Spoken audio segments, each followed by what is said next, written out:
Blog Talk Radio.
Good evening, everybody, and welcome to Golf Talk Live. I'm your host, Ted Odorico, and thank you for joining me here another Thursday evening here on blogtalkradio.com.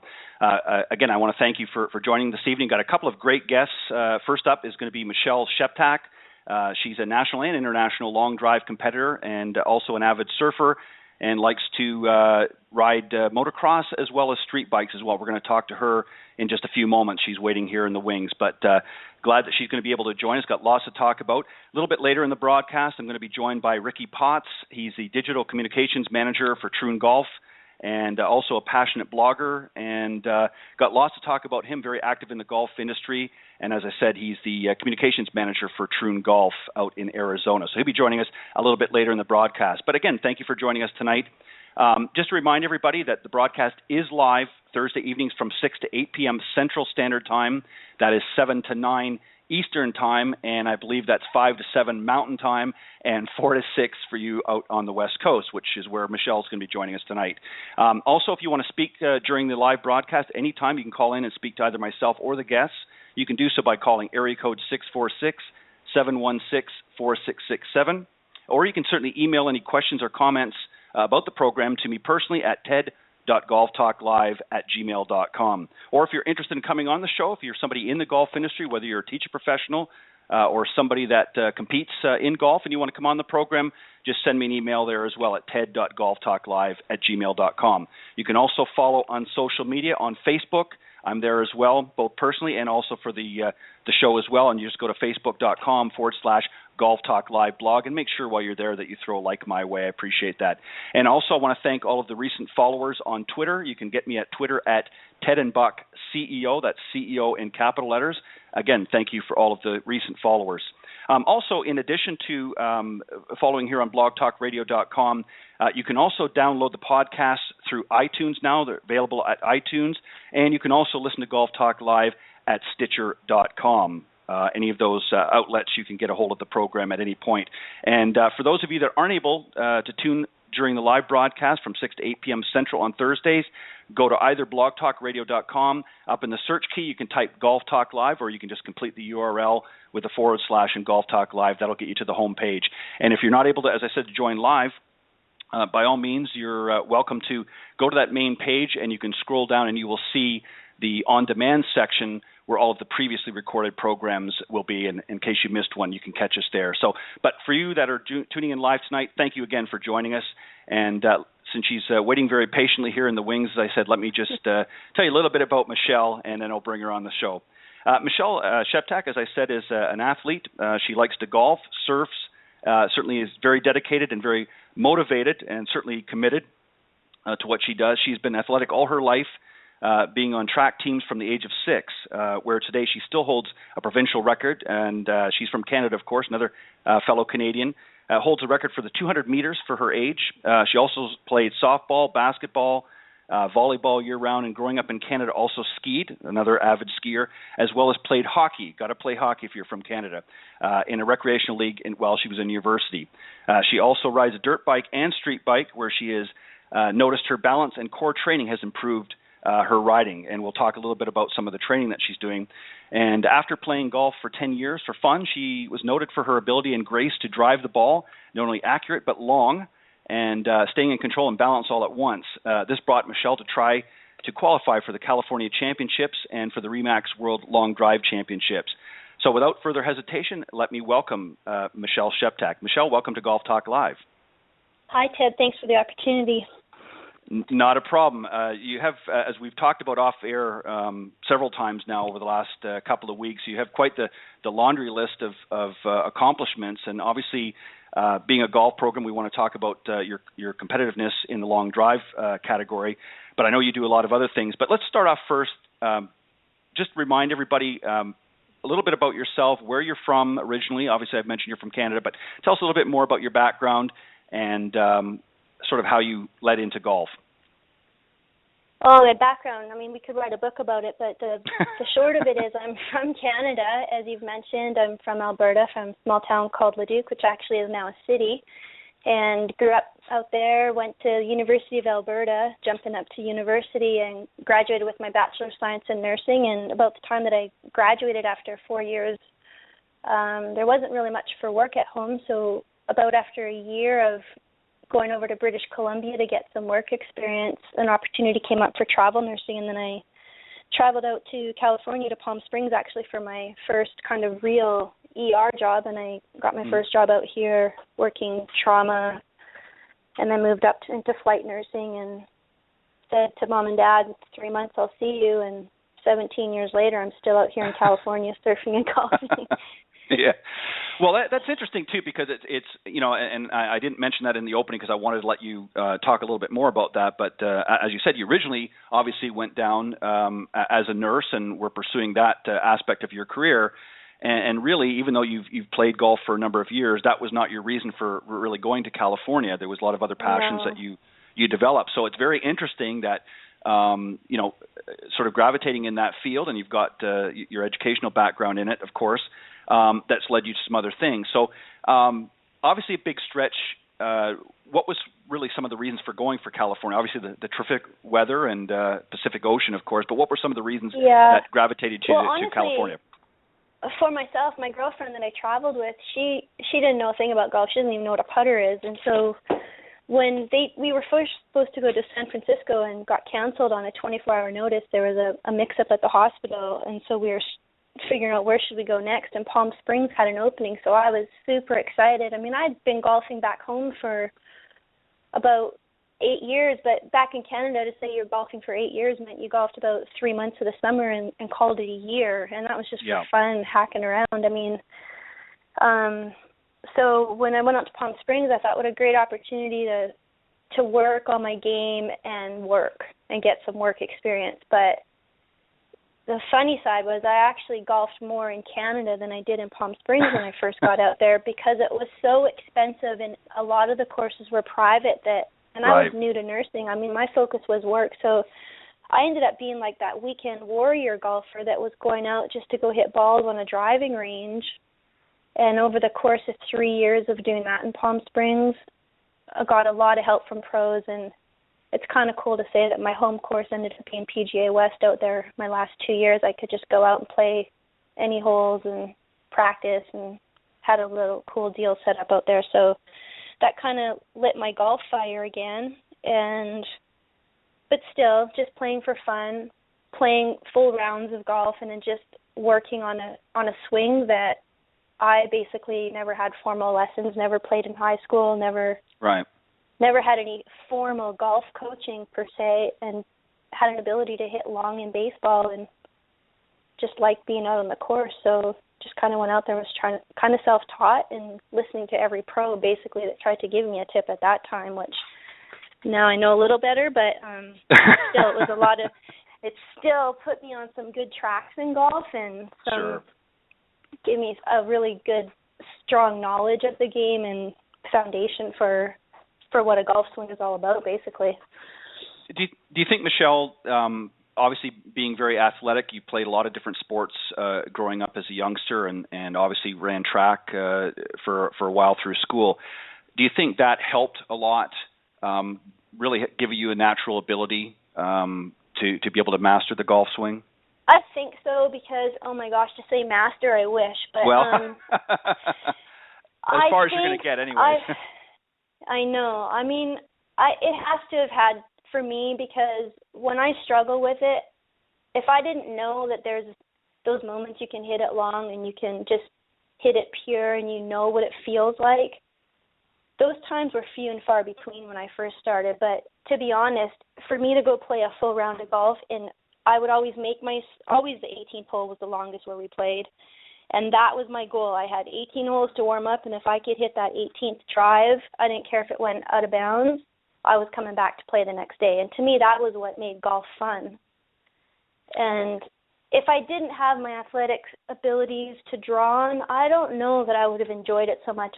Because it was hard, and I really just went out there simply to have fun and see how hard I could hit this ball. That was my goal when I first started. And then I got to appreciate the game more as I got older and got more into it. I mean, I've got so many golf notes. My golf bags are full of golf notes from years. It's kind of like a little golf Bible that I still look at those notes of people that have helped me along the way, because something always clicks, and you're always looking for something. When you get decent, you're always looking for what's going to make you better, and it's kind of been like that with golf. Well, and I see a book in the future on the horizon, Michelle, with all of those golf tips and notes. You can probably have a bestseller. We can all use some tips in that, and certainly, obviously, people that tune into the program understand when I mean master the game. Nobody truly masters golf. It's a continual journey, and you're always learning something new along the way. And anybody that tells you they've mastered golf, you can bet that they're not living in the real world, because even some of the top players like Tiger Woods will tell you it's not a game that you're ever going to master. You're certainly going to improve as you go along. But so, Michelle, let's talk about how, and then we're going to get in a little more specific, but what sort of gravitated to the long game? Obviously, you're a long drive competitor. What sort of caught your eye in that area and made you, as opposed to just becoming a traditional player and maybe pursuing a golf career that way, what sort of gravitated you to the long drive championships?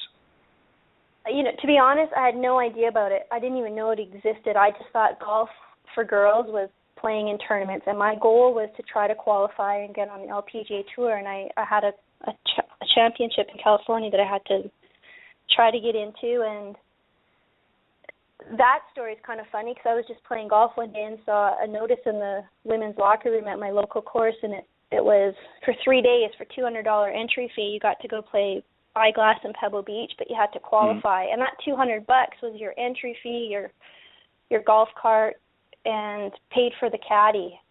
Well, at that time it was still $300 to play one round. So that's kind of how my life's been. I see something I want to do, and if I have to qualify to get to do it, and then all of a sudden my whole world stopped, and I decided I've got 3 months. I had to build an index to qualify, and so I just started playing like 2 rounds of golf a day, working, going to the course early in the morning, go to work, come home, try to play golf. And you needed, I believe it was a 10.2 index to qualify, and I got a 10.1 and made it. Barely got in, but I qualified. And so to me at that point, well, then I thought, well, I don't just want to qualify and try my very best to finish last.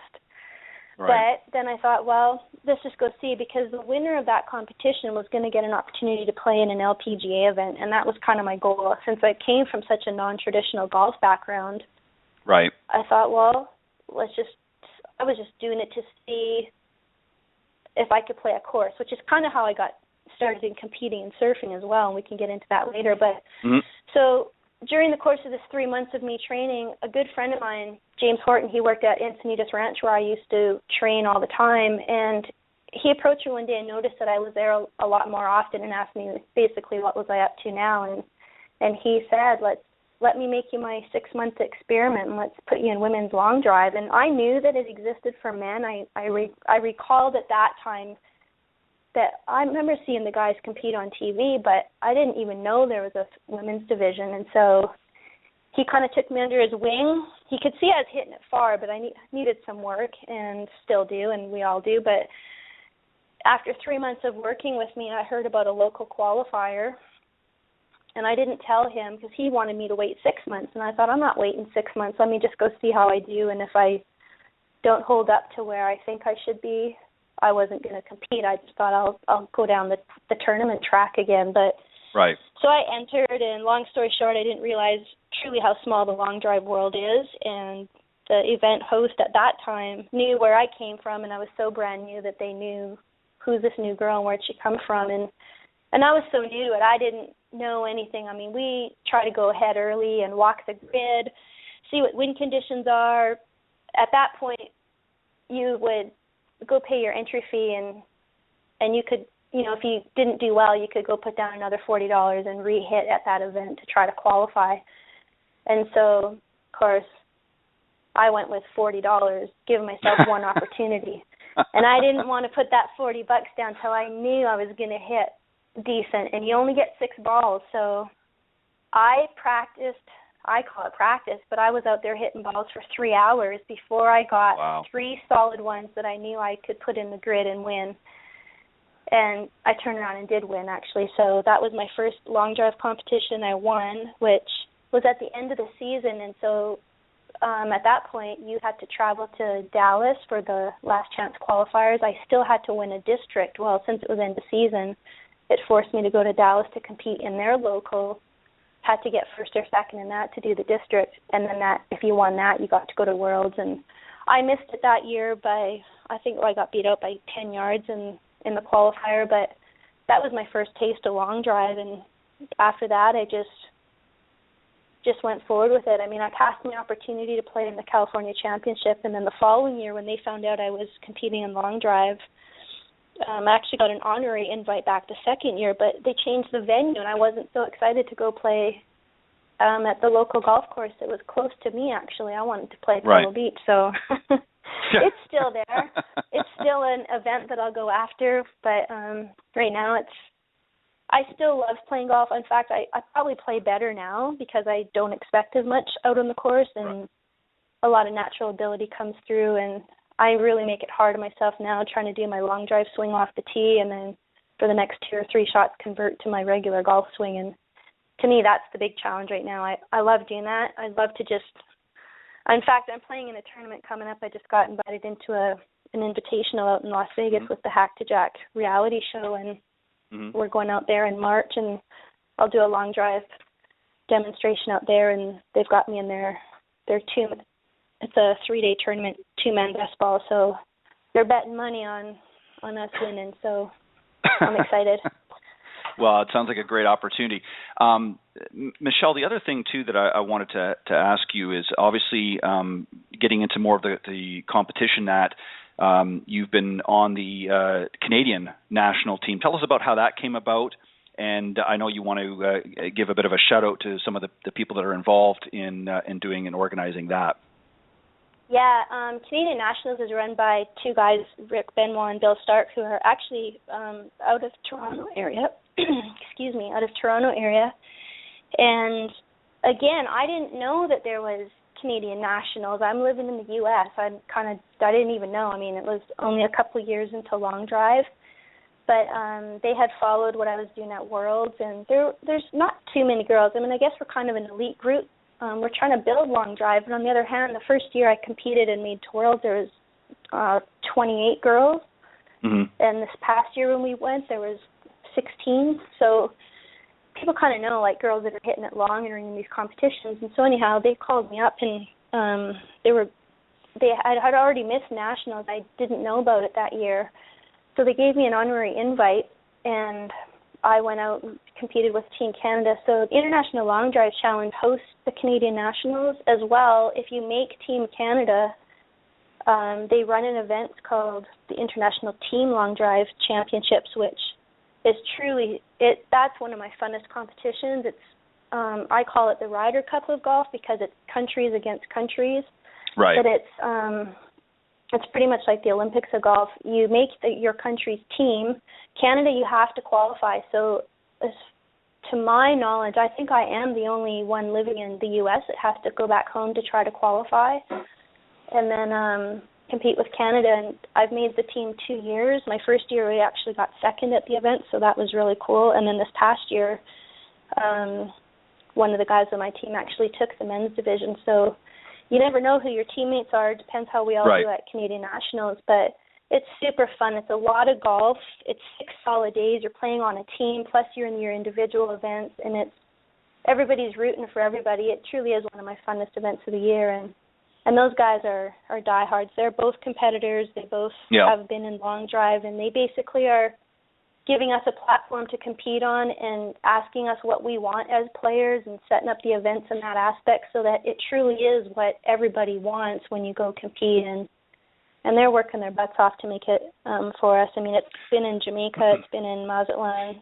We're going back to the Dominican Republic, I think, this year. We were there last year, so we're waiting to see where we'll be next year. But super cool event.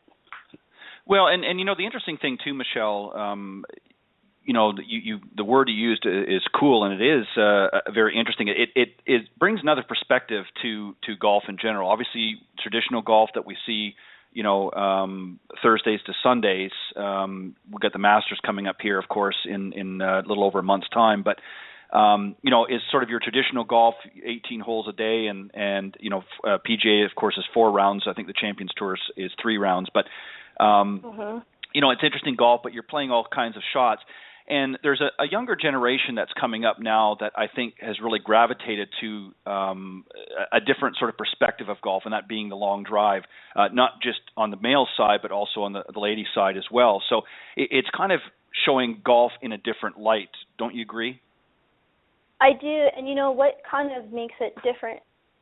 The general public, I think, misinterprets that a lot of long drive competitors don't play golf. A lot of them, especially in the men's, I mean, there's 4 men's divisions. A lot of those guys are golf pros. Some of them have played on tour. Even in the female side, there's some women that have been on Big Break. They've played on Futures Tour. They've had their limelight in the tour, and they come out and compete in long drive. And I mean, that's just the direction that it's going. But the interesting thing about the international event, they're all about, well, put it this way, there's the World Championships, and there's also the International Long Drive Championships, 2 different organizations. One organization, we compete on a very flat, man-made, essentially a soccer field, to see who can truly hit the furthest with nothing in the way.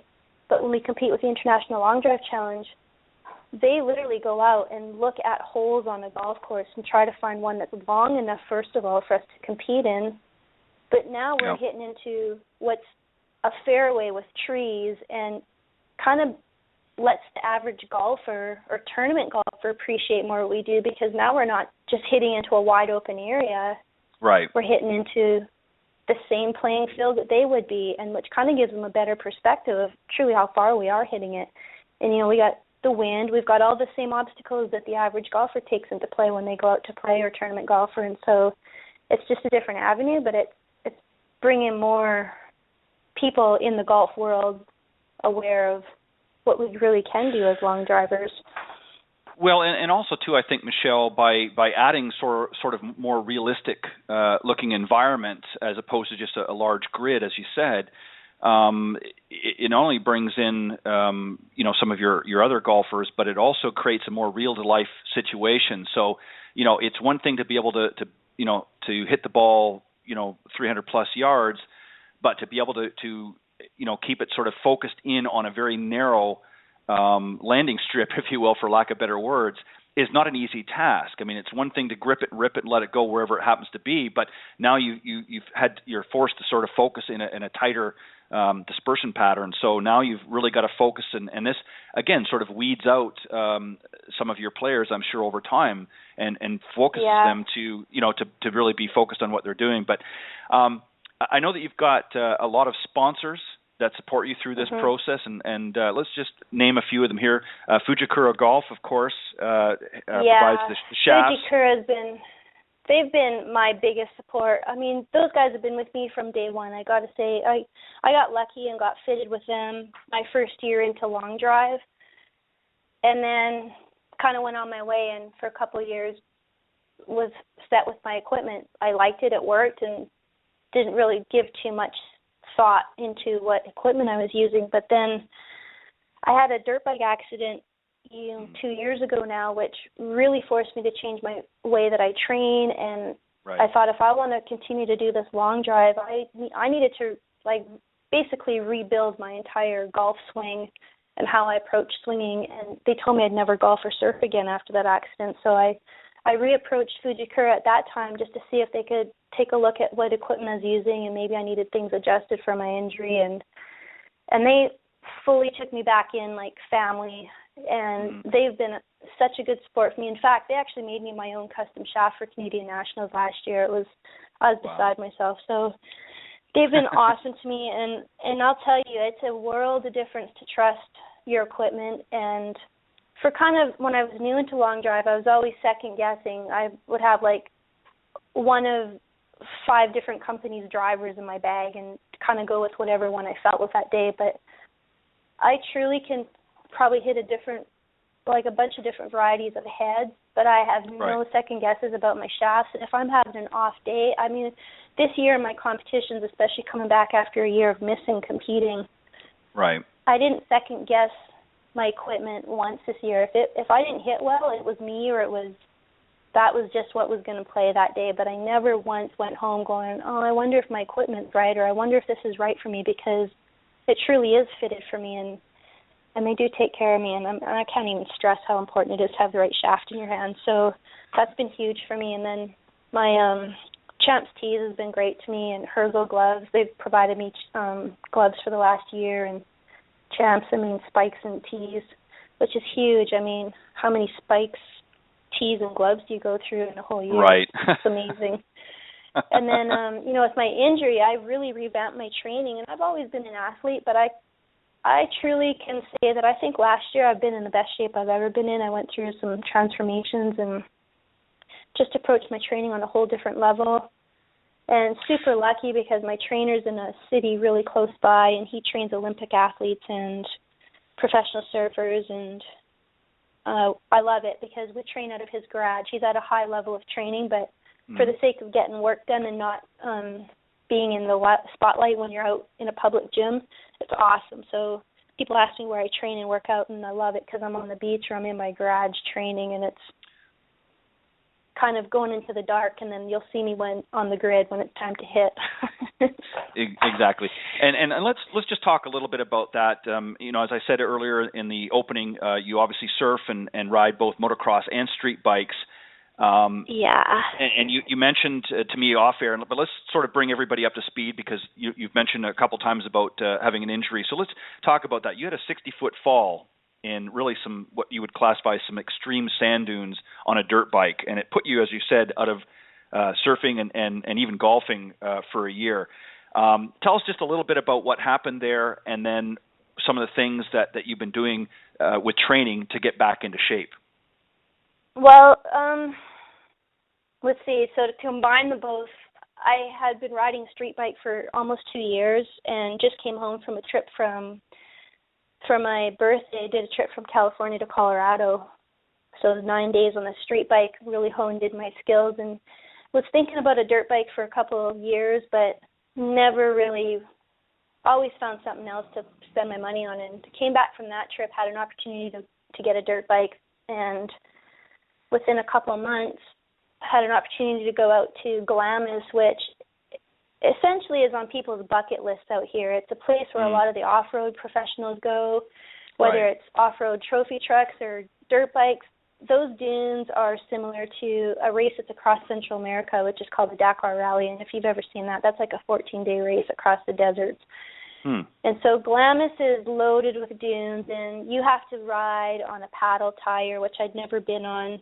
You have to know, it sounds funny, but you have to know how to read the colors of the sand and know that if what you're falling into is a shadow or if there really is sand there or if it's a hole, which you call a witch's eye. And so the first time out there was kind of a late afternoon, and it was just to help me get used to riding with this paddle tire. And I kind of got the hang of it right away, which is kind of the story of my life. And I thought, well, this is fun. So the little 1 hour kind of lesson before the next full day of riding turned into 3 hours of riding. And was just with one other friend and didn't know the area, and really it's like a big mirage, so I just followed because I was new. And all of a sudden turns around and said, we've got 15 minutes before sunset, so we either take the extreme way home, which when we first got there, he showed me this massive dune, and I was like, there's no way I can ride that. And he said, no, there's no way. Like, that's where all the pros go. We're definitely not going there. Are you kidding me? Well, that was the dune we were looking at. It was either go up and over that or ride back home in the dark through these dunes. And I'm like, well, let's take the shortest route, which happened to be the extreme way. So we were riding. He had a bigger bike than me, and my bike was gassed out. You can't go on the brakes, or it's like riding in powder snow. You just, if you stop, you're going to sink. You're in sand. And so I thought I was getting it. We were almost all the way up. We were riding the inside bowl of this big dune, and then you come to like a ridge, and you don't really know what's up and over that ridge, and you can't stop and you can't slow down. You just got to gas it and go, and if you slow down, you're going to fall back into the hole that you just climbed out of. So gassed it, and kind of the way it goes out there, you sit back on your seat, and you're going to free fall or take a little jump and land in some nice soft sand and gas it and keep going. But this time there was no backside, and it was a 60-foot drop. Wow. And ended up tumbling a few times and, fell into elbow-deep sand, and, of course, got launched off my bike and went to pick it up, and I couldn't. Thought, ooh, that kind of hurt. And, I'm an ER nurse, so I just thought, well, a little bit of trauma, let's just get home.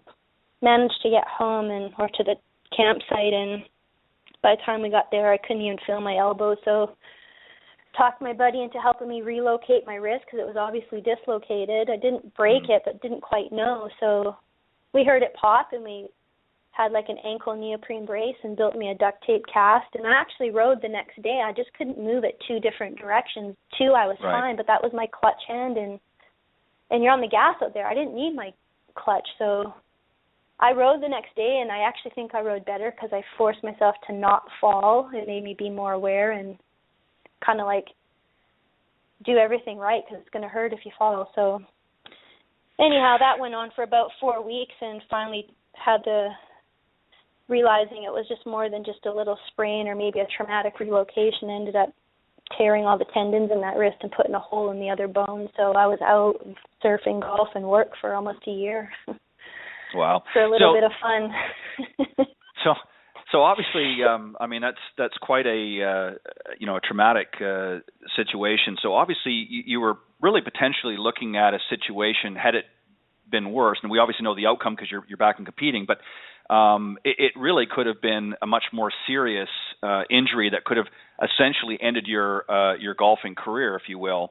But you obviously managed to, with a lot of rehab and a lot of hard work, sort of proved a lot of people wrong, because most people might not have been able to bounce back from that. But I think it would be safe to say that you obviously like a challenge by not only some of the things that you do, but also a challenge to sort of get yourself back into tip-top shape.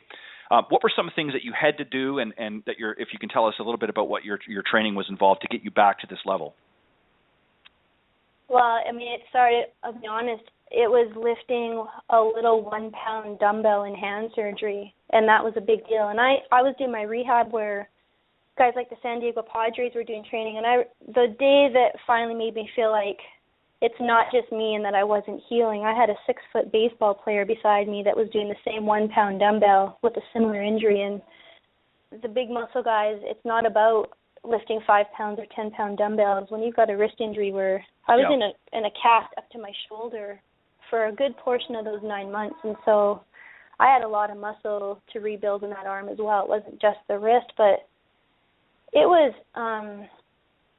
tough. I'm out in the States by myself. I didn't have any family. I lived alone going through all this therapy, and I was literally in the doctor's office every 2 days and in therapy 4 times a week. And when I say going to therapy, that was about an hour with my therapist, and then coming home to do what I say was a full-time job, because it would hurt so much. It would take me 7 to 8 hours to get through the exercises I was supposed to do. And if it hurt so much, then I couldn't do it, because then I would be out of therapy for 2 days. And it was this constant 2 steps forward and 10 steps back, it felt like. But so I started getting through that, and when I had the accident, I was still hopeful I could get to nationals that year, and if that wasn't going to happen, I was still focused on getting to World Championships, and my doctor, he's top 5 surgeons in California, and he was bang on. He said, you're not going to compete for a year if you ever do at that level.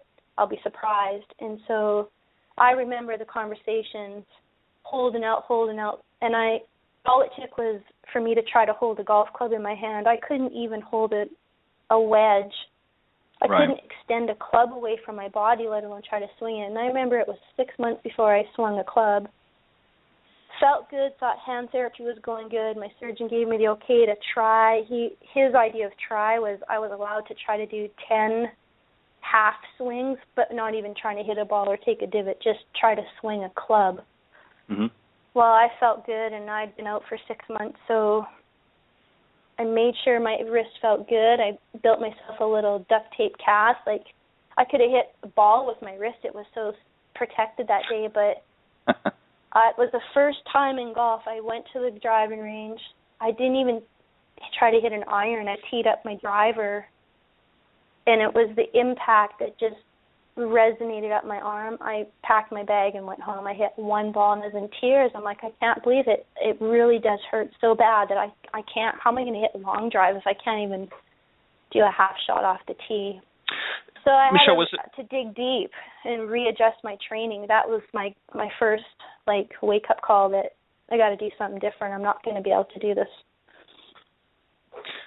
Do you think, Michelle, that was there a moment during this process of you sort of, as I would say, getting back to the shape that you're in now, was there a moment that you thought to yourself, that's it, my career's done?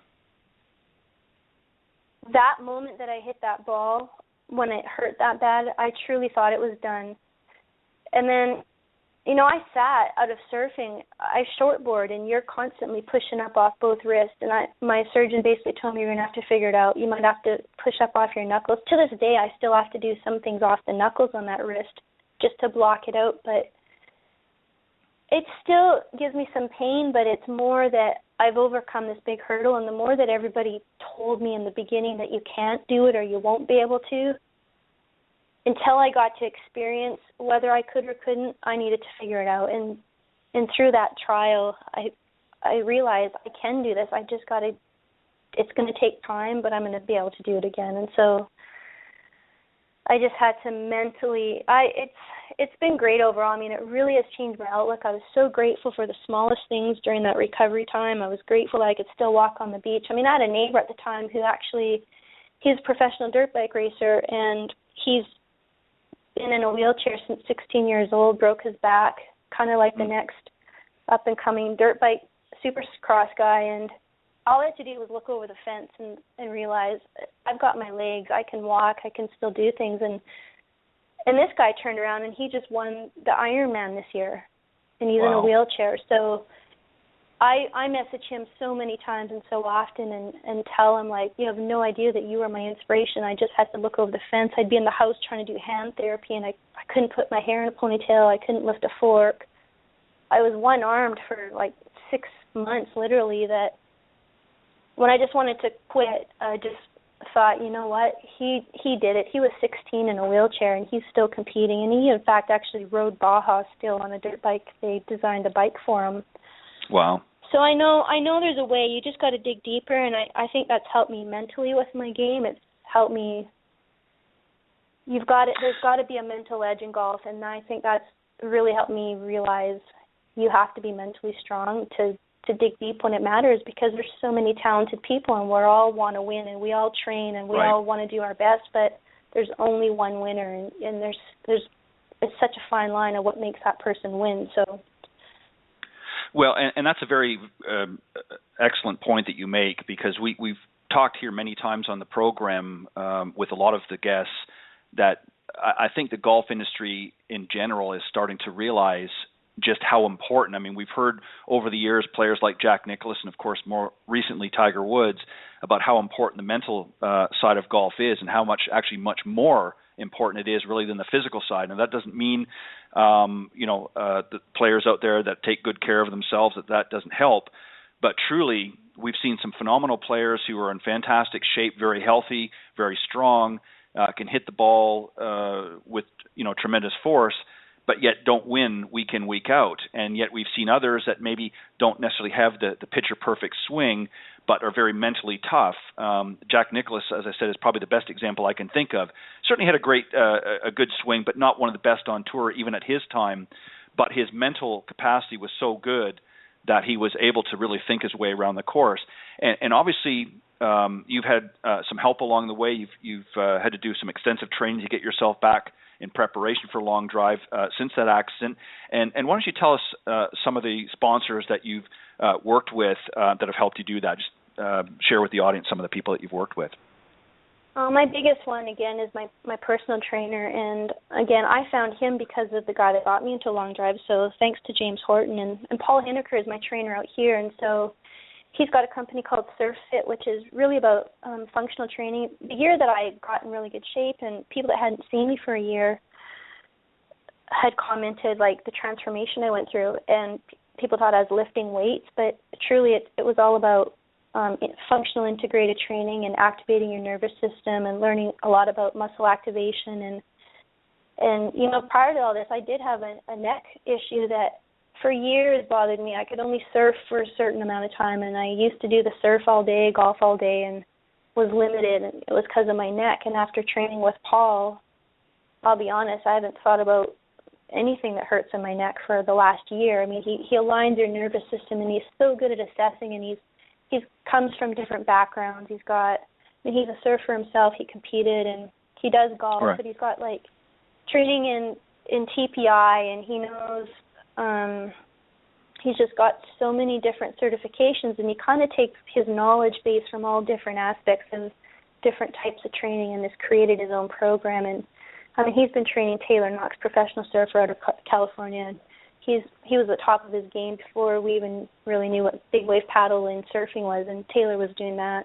Paul's been his trainer for years, and so he's just really cool. And when I thought I was getting good at something, I'd go in and train with him, and he'd throw something else at me, and it'd be like starting all over. Like, I never felt like I was getting in shape because it was always hard. But working 5 to 6 different muscle groups at a time, and it's unbelievable. So I've just stuck with it, and I don't care how busy the guy gets. I'd always find a way to get in his garage, and we train. And he just recently we got together and planned out my training for the next few months. I'm taking a little bit different angle this year to make sure I peak at the right times. And he knows I'll do it. So I'll just check in with him every once in a while, and he'll make sure my nervous system's firing properly and keep me on track. But it's just such a different type of training. It's not your traditional get in the gym and lift weights because, I mean, look at Jamie Sadlowski. He's at the top of the game for the open division. He's a hockey player, tall, thin athlete. He's not the biggest guy that's out there competing, but he knows how to make his swing work, and it's about speed and balance, and so many things come into powered golf. It's not just about strength. It's not just about speed because, honestly, you've got to be able to connect with the ball. It doesn't matter. Even the guys that say, and women, I mean, you can have the fastest swing speed, but if you can't connect with the ball and make good contact for it to go, does that really matter in the end? No. So it's about being efficient, maximizing what's good and pulling out what you're good at and try to make it all come together. So and there's so many job. Yeah, I can imagine. And there's so many things that are available too. I mean, I know that one of your other sponsors is Ox Endurance, which is a pre-workout supplement drink that you're involved with as well, that you use obviously religiously, if you will. They're obviously an important sponsor as well. And then obviously, I see here you've got some other ones. Keep Tight. They are an athletic women's workout clothing line that they've connected with you as well. CrossFit training. So forth. So there's a lot of people supporting you. What do you think, given the injury that you went through and the hard work, let's get down to brass tacks.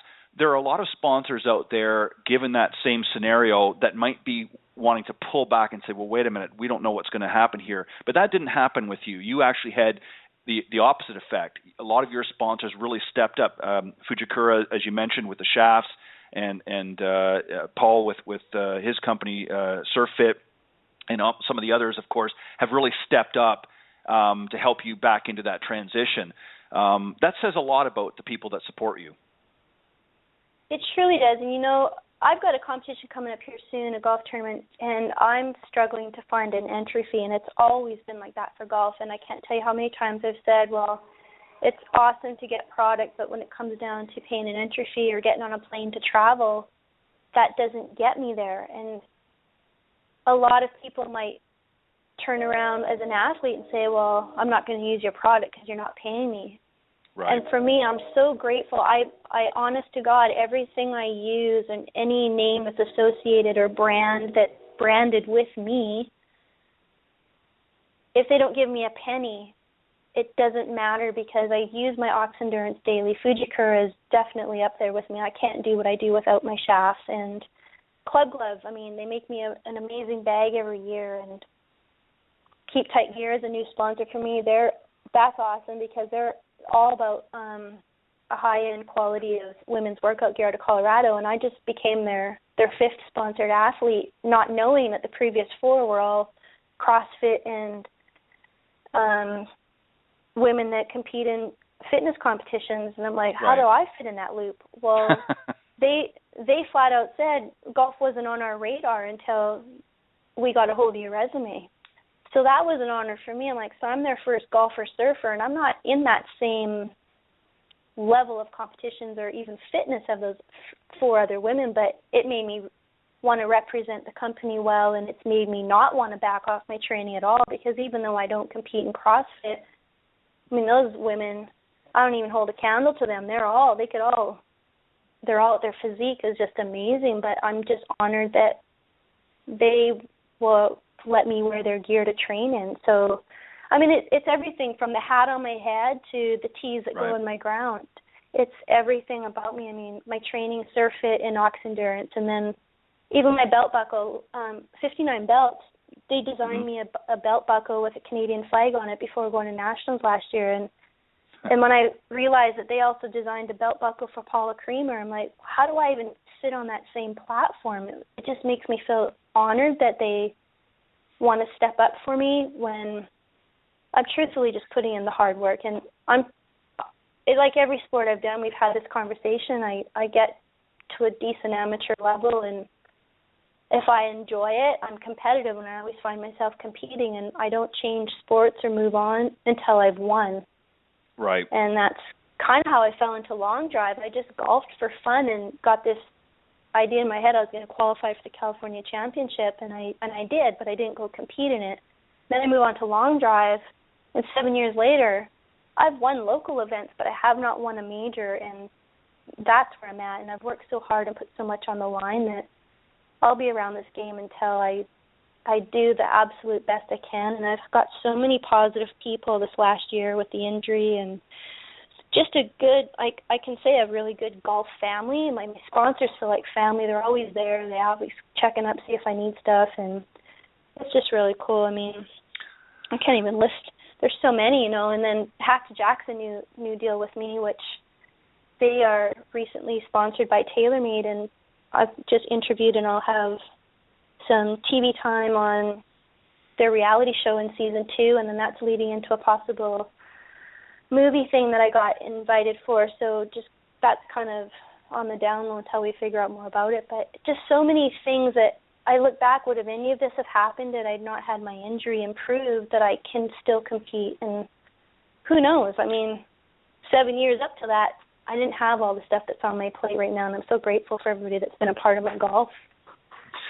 Well, I think too, Michelle, in retrospect, I think if you look at really your journey from start to where you are now, is you certainly have had some success, no doubt about it. But really, I think part of the reason, if I was to hazard a guess, that a lot of these organizations and individuals have gravitated to you is they see that competitiveness. You're not somebody that's going to just give up. A lot of people might have, after sustaining that injury, might have given up and just said, okay, I'm not going to run the risk. But you were somebody that sought that challenge to say, look, I don't want to stop now. I think that I can get myself back. And you surrounded yourself with people that were able to take you to that position. And here you are now, again, a year later, still having some residue, if you will, of that injury, but you're well on your way to recovery, and you're back at it. And I think these individuals and organizations see that in you, and that's why they want to partner with you. And that says a lot about your character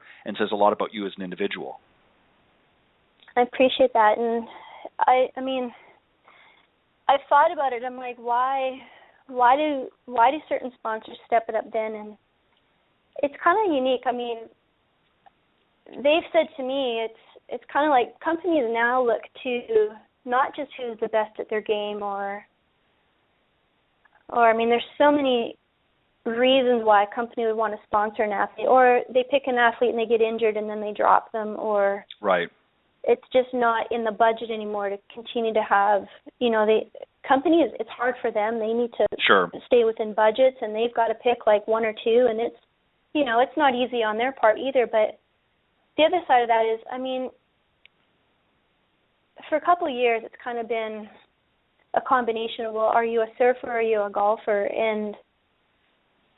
But it's now the companies are coming to me going, but they don't even know how to put it. I mean, we can't even put it into a sentence right now. It's the combination that I've surfed and I've competed, and I actually ended up 9th in California after a year and a half of surfing, and then I'm like, hey, I'm done surfing. I didn't need to compete. I did that so I could surf perfect breaks with 3 other people and didn't have to battle in the lineup with 20 other guys. So that's what started that, and then I started coming home with $100 prize purses, and I'm like, well, that was worth more than my entry, so I'll keep competing. It wasn't because I really was going after a trophy. I was just doing it to get good water time. And then, from that, I never competed at a professional level, but landed on the front cover of a professional women's surfing magazine and got a cover shot in a really extensive article a couple of years ago. And so they look at that and they go, well, okay, but what have you done in golf? And yet I still have not won a championship. I mean, it's on its way. Things are coming together. I won't stop at Long Drive until I do. But it's like, when are you going to win? Because something's brewing. And then I even forget that I'm 18 years of an ER nurse. So somewhere along there, I've managed to do all these things and stay. Like, I still remember my first phone call when I qualified for Worlds. I was working in the ER pulling out medications, and my phone rang, and I didn't have time to answer, and I shouldn't have been answering it, but I looked and I saw it was someone from the Long Drivers of America, and it was a phone call to say you qualified for Worlds. Well, that was my first full year of competing. I'm going to World Championships. I'm like, I didn't even care if I won. I didn't even care what I did. I was just happy that I was in the top. I think it was 28 at that time, top 28 women, and you had to qualify. I mean, I went to 5 different states. I was $12,000 in a pocket. I was traveling everywhere, and literally on a red eye Thursday night to fly, compete Saturday, come home Sunday, work Monday, Tuesday, Wednesday, and get back on a plane to try to qualify again. And for what? To go to a competition where I was happy to say I just qualified, but for me it was because I was competing against girls that most of them, they teach golf for a living, or they have had formal teaching, or they've played on a mini tour. Or at the time that I first qualified, I don't even think there was anybody else. I mean, there was, I think, a couple other girls. I mean, but coming from a different profession, I always used to say, well, nursing is my paying profession, but golf is what I mean, I love nursing, don't get me wrong, but I work to be able to pay to go to my golf competitions, and if I didn't have my education, I don't even know how I'd be where I am, because you got to have a good paying job to do long drive. It's not cheap. No, and I think a lot of it. Right. Well, yes, that's true. I think, Michelle, what really to sort of sum that up is, I think a lot of it is your attitude towards what you do in general. As I said, I think that you have a very a stick-to-itiveness, if you will, for doing things. A lot of people give up, will quit very easily, and it takes a lot of mental, in addition to the physical part, a lot of mental stamina to be able to do some of the things that you do. I mean, you've as you said, you've surfed and certainly may not have won a national championship or in surfing, but and same with motocross and so forth. But you've done it to the point where people have noticed and paid attention to you, and obviously now with golf, you've again taken it to that level that sponsors and that are coming to you and saying, we want to work with you or we want to partner with you. So it's not always necessarily about the wins. The wins will happen when they're ready to happen. But I think what a lot of companies are looking for is they're looking for people who are real, and not just all about the money. There's a lot of people, and I mean, I'm not going to get into names, but there's a lot of people that we see out on the professional tours, for instance, that have all kinds of multi-million-dollar contracts, but really don't perform and really don't seem to have a very positive attitude. It's sort of what are you going to do for me? And you sort of have a different approach to it, where you want to give it your all, and you're sort of bringing the others along for the ride and the journey with you. So it says a lot to sponsors. It says a lot to supporters as well, that this is somebody that isn't just going to give up, not only on themselves but also on the sponsors and supporters. You're going to, you're in for the long haul, and that says a lot about your character. Michelle, I see that we only got just a little bit more time here. I want to give you the opportunity to let everybody know what's next for Michelle. What's in the horizon for you for 2015? Oh, I mean, so much has happened. I had big goals this year. We have our traditional competitions, which really our season is August through November, and that's, for me, it's going back home for Canadian Nationals and then going on to World Championships and then the International Long Drive Challenge, wherever that takes us across the world. But so those are our big three, and August through November, I mean, good luck on having any time to do anything else, but you better be focused, because for me, it's 3 different countries in 3 different months. Going to Canada, and then Worlds is always in the States, and then Jamaica or Mazatlan or Dominican or wherever the International Long Drive Challenge gets held. Who knows? But that's really 3 different countries in 3 months. And so, I just kind of kept going this year. I went through a swing change last year. I felt good about it, worked super hard, and missing a year of competition, I was a little bit inconsistent, and I guess working on confidence, bringing back a swing that was new, and then getting back into competition after missing from a year. And that was frustrating because I didn't perform on the grid the way I was at practices, and we've all been there, but I know it's there, and I just had to use last year as a building foundation and developing more from that this year. And I'm super excited this year. I've got some coaching changes, and my fitness is being adapted. I peaked a little too early last year, where it was a big mental struggle for me. If Worlds would have been held 2 months earlier, I would have been so much better off. But the last 2 months was so hard. I'd been training hard all year, and it was just really. Everybody that was training me and around me was telling me to pull back the reins. And when you're so close to your biggest competitions, how do you say it's okay to not train today? That wasn't even in my language. I didn't even know, like, how do you do that? I'd rather someone tell me you're not ready and you need to train harder and push forward as it gets closer, rather than say you're well prepared, you need to take some time off, don't even think about golf or don't even go train, because you're going to. And I understand that's where these athletes that are so in shape risk injury, and that kind of was my position last year. And so I didn't really get a chance to prove what I'd learned and what I'd developed last year, and building on it this year, and still learning, and so excited about my coaching change. And got to give a shout out to One Stop Power Shop. Going to be going out to North Carolina this year, and Bobby Peterson's going to set me straight there, and he's going to work on basically a lot of things I've already developed, and kind of just hone in some skills and go from there for this year. And just kind of fell on my plate. The Hack to Jack reality show, that was something I was interested in a year ago when they were in season 1, and not realizing that they're over in Minnesota, and just out of the blue they were out here for the farmers insurance and gave me a phone call.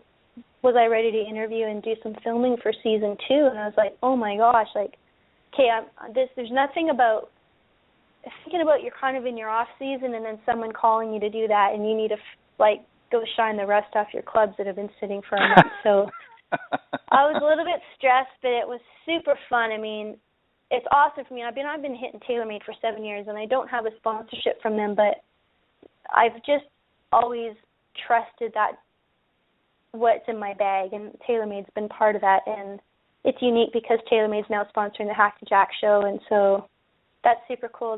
I got a guest appearance for season 2, and that will be exciting to see when that comes out. And then, from that, we actually went and played golf at a championship course out in Riverside, and ironically, they were impressed with my short game. So from that, I got an invite into a 30-man kind of invitational out in Las Vegas. It's going to be a tournament at the same course, actually, where they held the Final 8 for the RE/MAX Championship.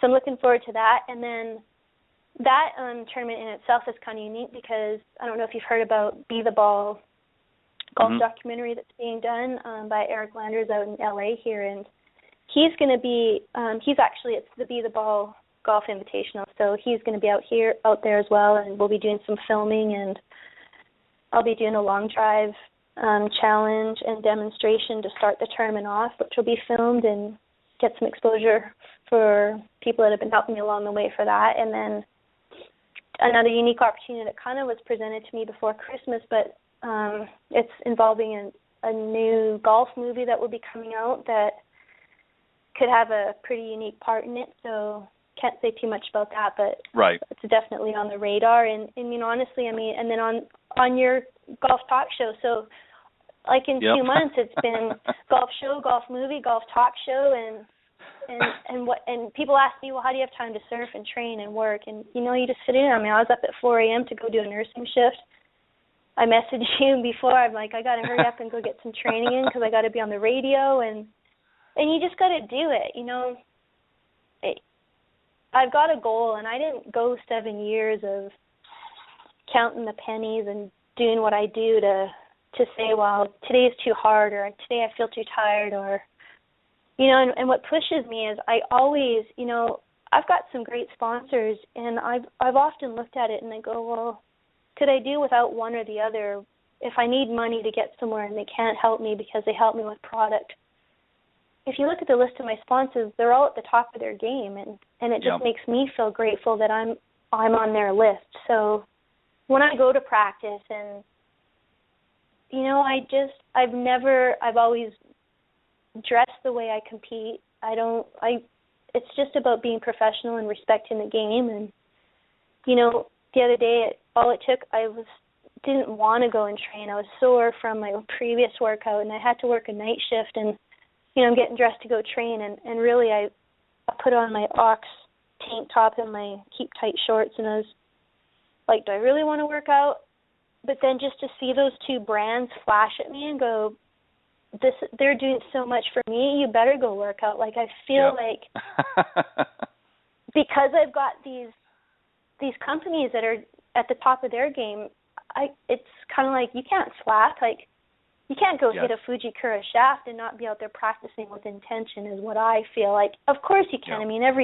So many golfers can go hit a Fuji shaft and have fun, but for me, because they are the number one shaft on tour and they're in my backyard and they've been so good to me, I don't want to just misrepresent, or I just want to put my best foot forward. So if I don't win or I don't come home with hitting my best ball, that it's not for lack of trying, and I'm doing my best for them at the same time. And I think that's what it all comes down to. I'm not your young athlete, which has kind of been foreign against me. People see me practicing with my golf hat on, and I've had literally a couple of years ago someone high up in Kodak wanted to send me to Q school and pay for my golf, and I said, you got to understand that I'm about 10 years older than you think I am.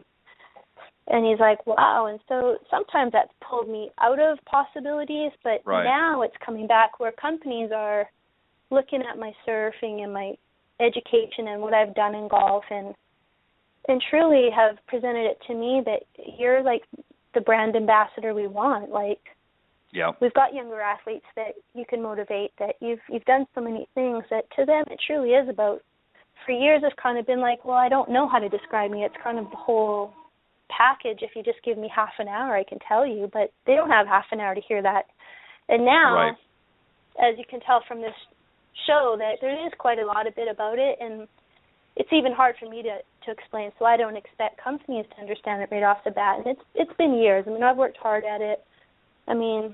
I didn't even mention I've got a GoPro sponsor, and that's every day I surf or I don't want to surf or I just need to do it to switch out my cardio.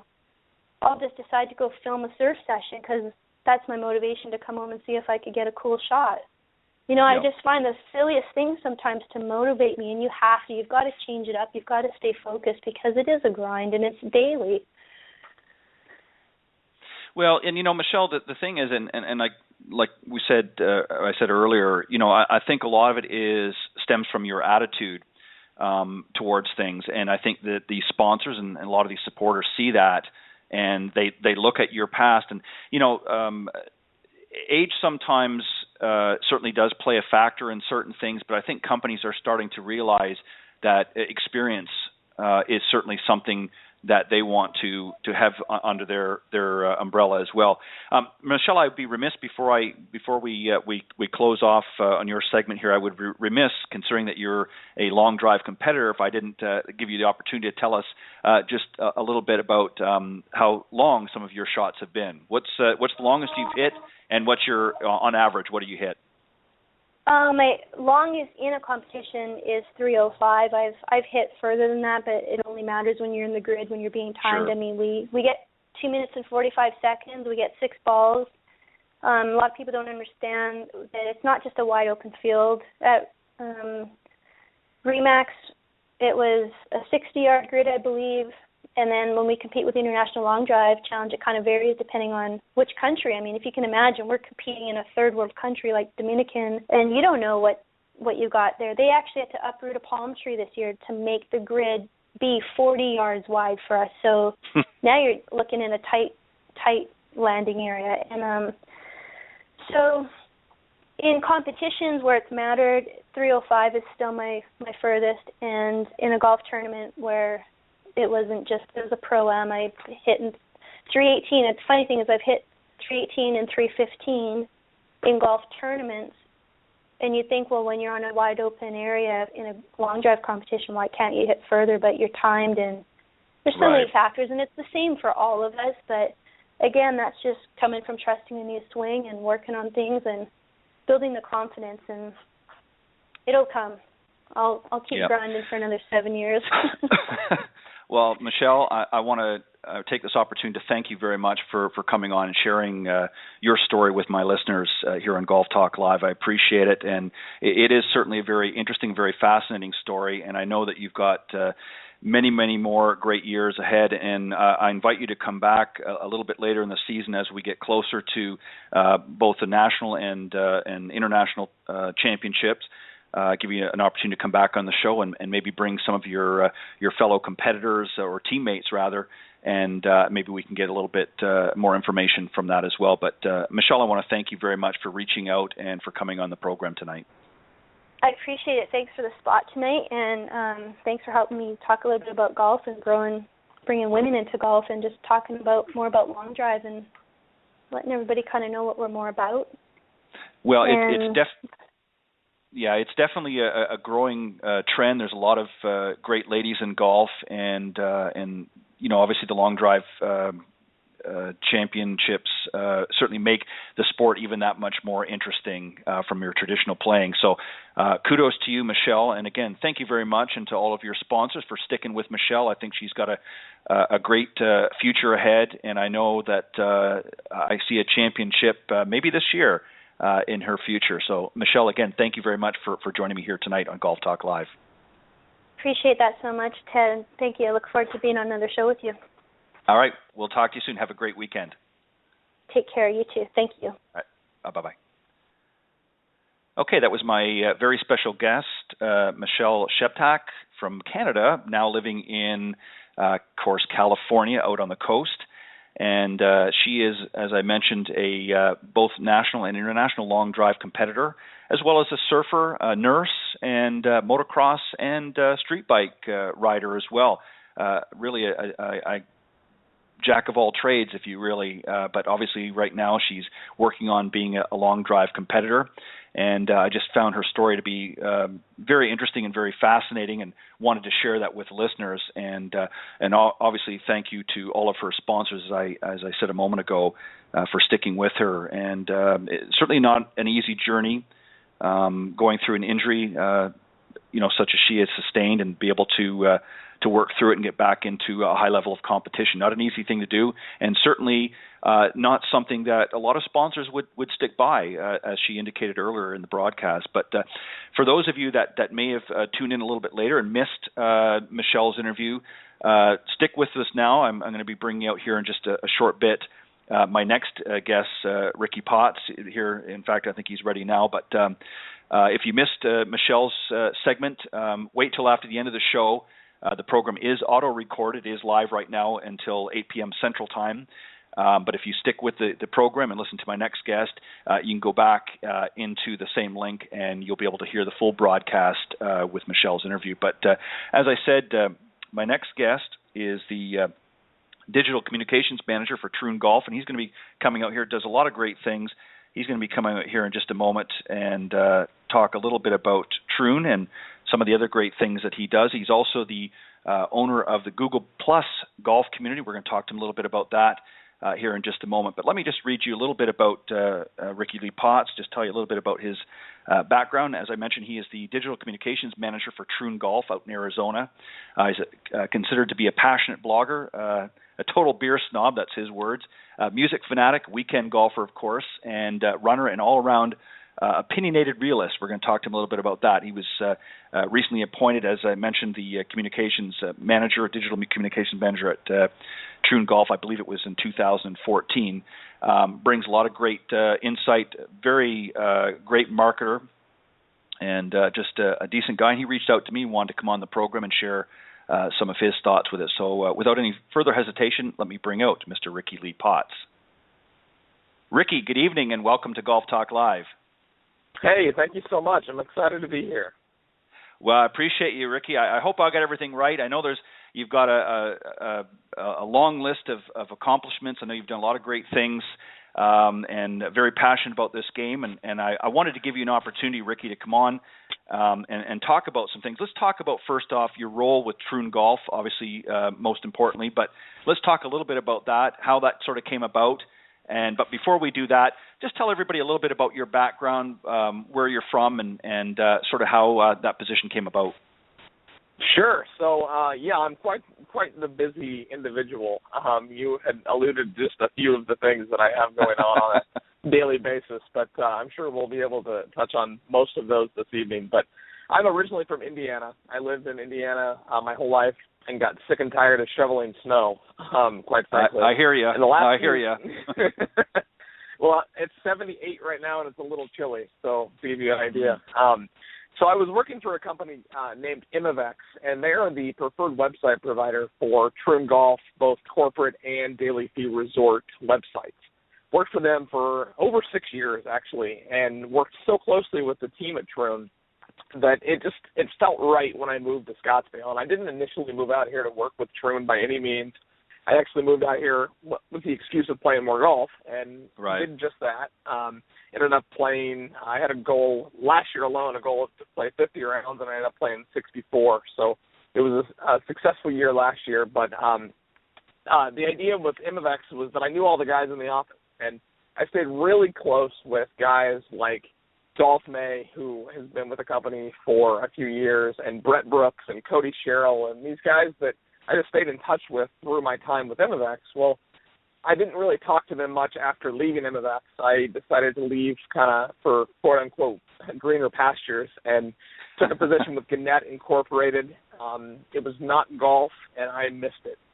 Golf is the only sport I play. It's the only sport I follow, and quite frankly, it's the only sport I really care much about at all. And my passion for Tiger Woods is actually the foundation for my passion of golf, but that's a completely different story. And one day, literally out of nowhere, Cody sends me an email and says, "Hey, what's your perfect position at Troon Golf look like?" And I said, "Can I have a few days?" And he responds back with something to the effect of, I guess.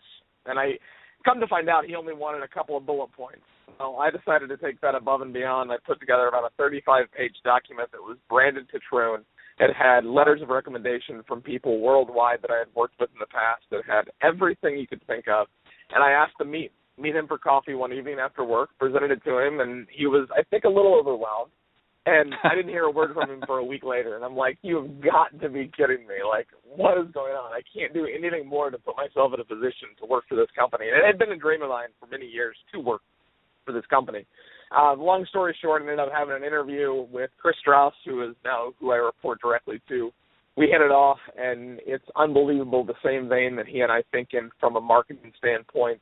And our goal on a daily basis is to drive rounds and revenue to daily fee facilities worldwide, resort facilities worldwide, and then through both our Troon Privé side of the business, which are our private facilities, and recently acquired Honors Golf, which is what was a smaller management company in the Southeast, and they still exist as Honors Golf, but is now under the family, the Troon family.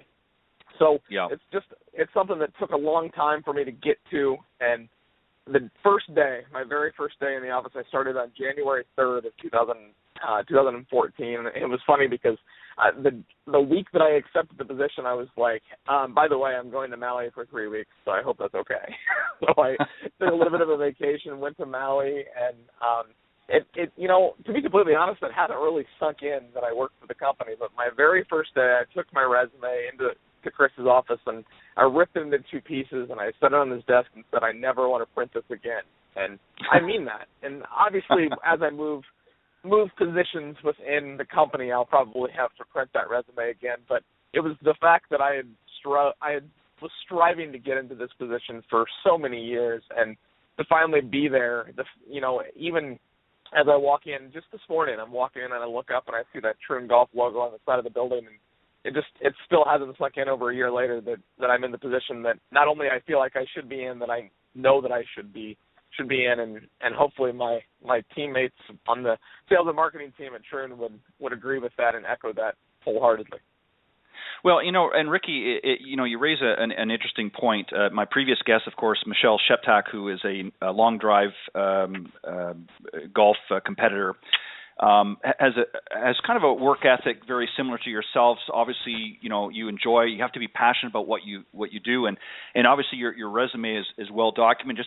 Let me just read a little bit here from some of the notes that I've collected from both your sites and the information you provided me. But you've built really what I call digital. In this day and age, of course, social media is big. If you're not in social media, you might as well pack up and go home. That's what drives really businesses today. And you've built, as you indicate here, a digital army of your own followers with a reach of over 100,000 people across several networks.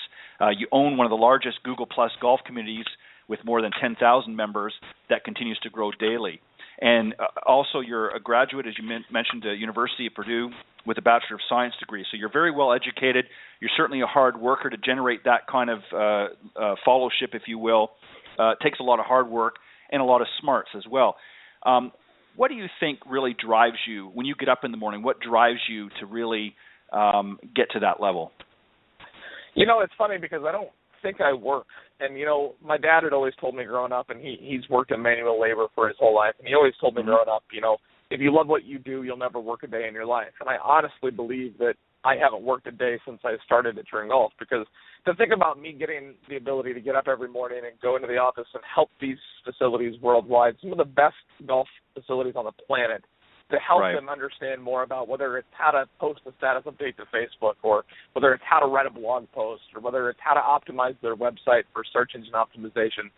That's what I'm getting paid to do, and I don't even look at it that way because I'm so passionate about the growth of the game of golf that I'm able to literally on a daily basis work with facilities worldwide that I once dreamed about playing. And let me go back a little bit to my time with Innovex. So having worked with Troon, with Innovex, I the first time I came out to Arizona to play, I was so excited to just see Troon North Golf Club. And my cousin lived out here, and she took me out and showed me, and it was like a kid at Disneyland for the first time. And I didn't even play. The first time I saw it, I didn't even play it.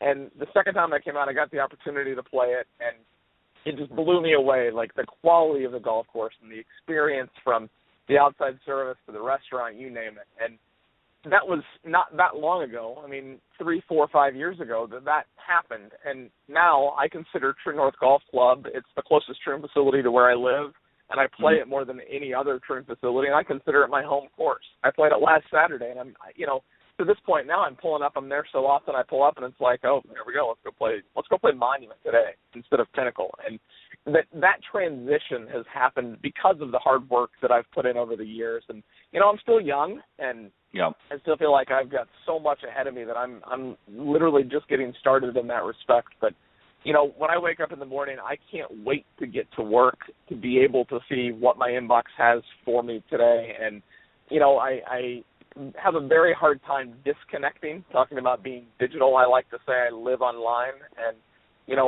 it's kind of funny. I have two screens on my desk at work. I have a laptop, I've got an iPad, and I've got two smartphones. And it's like I need a couple of more screens because I'm not quite connected enough. But that's the world I live in, and I could not imagine it being any other way. And the ability for me to, like I said, help these facilities grow, and any of the little success stories, and I've got so many that I could ramble off, whether it's a guy booking a tee time for the first time at a facility that he's always wanted to play, to dealing with a negative experience that a customer might have had, and helping them to turn that bad experience into a lifelong ambassador. It's still, like I said, it's not sunk in yet, and I don't know if it ever will. I don't know if it'll ever will until the day I retire, when I have to, when you retire, you go play golf. Well, exactly. So you're well set for that. Let me just, Ricky, very quickly read out just a couple of things for those that are tuning in a little bit later in the broadcast. Of course, my special guest at the end of the program here is Ricky Lee Potts, who is the digital communications manager for Troon Golf, which is coincidentally enough is based out in Scottsdale, Arizona. And let me just tell you a little bit about Troon for those that are tuning into the program. Troon is, of course, is the world's largest golf management company that specializes also in homeowner association management and private residence clubs, estate management, and associated hospitality venues. The company oversees operations at Troon Golf, Daily Fee and Resort, and their Troon Privé, which is the private properties, is located in 32 states and 27 countries.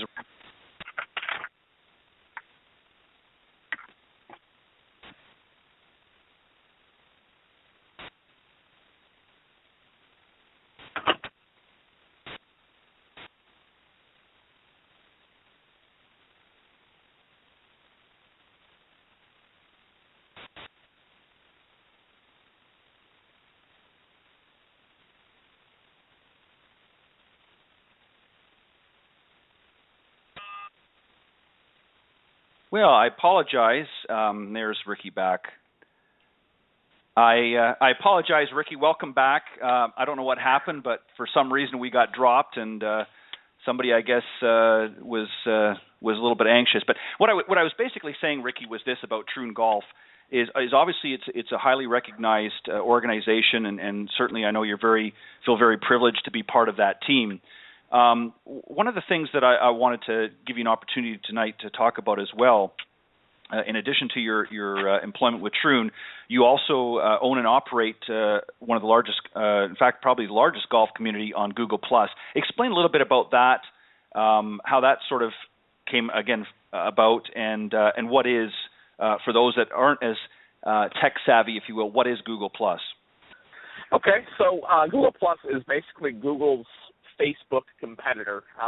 There's Twitter, there's Facebook, there's LinkedIn, there's YouTube. I mean, you name it. There's a network out there that will kind of service whatever your interests and needs are. And when Google+ started, maybe 3.5 years ago or so, it's still a new kid on the block. I started using it, and I kind of fell in love with it. I just liked the interface. It was different than Facebook. It was cleaner than Facebook. The audience was more, in my opinion, a little bit more mature than Facebook. Right. And I just kind of fell in love with it. And about a year and a half in, they had an announcement that they were going to introduce what were called communities. And I was like, you know what? Let's just create one and see what happens. So I created it, and it said pick a name. And I was like, well, I like golf, and, well, let's call it golf. I called it golf, and long story short, about 2 years, a few months later, it's fastly approaching 15,000 members.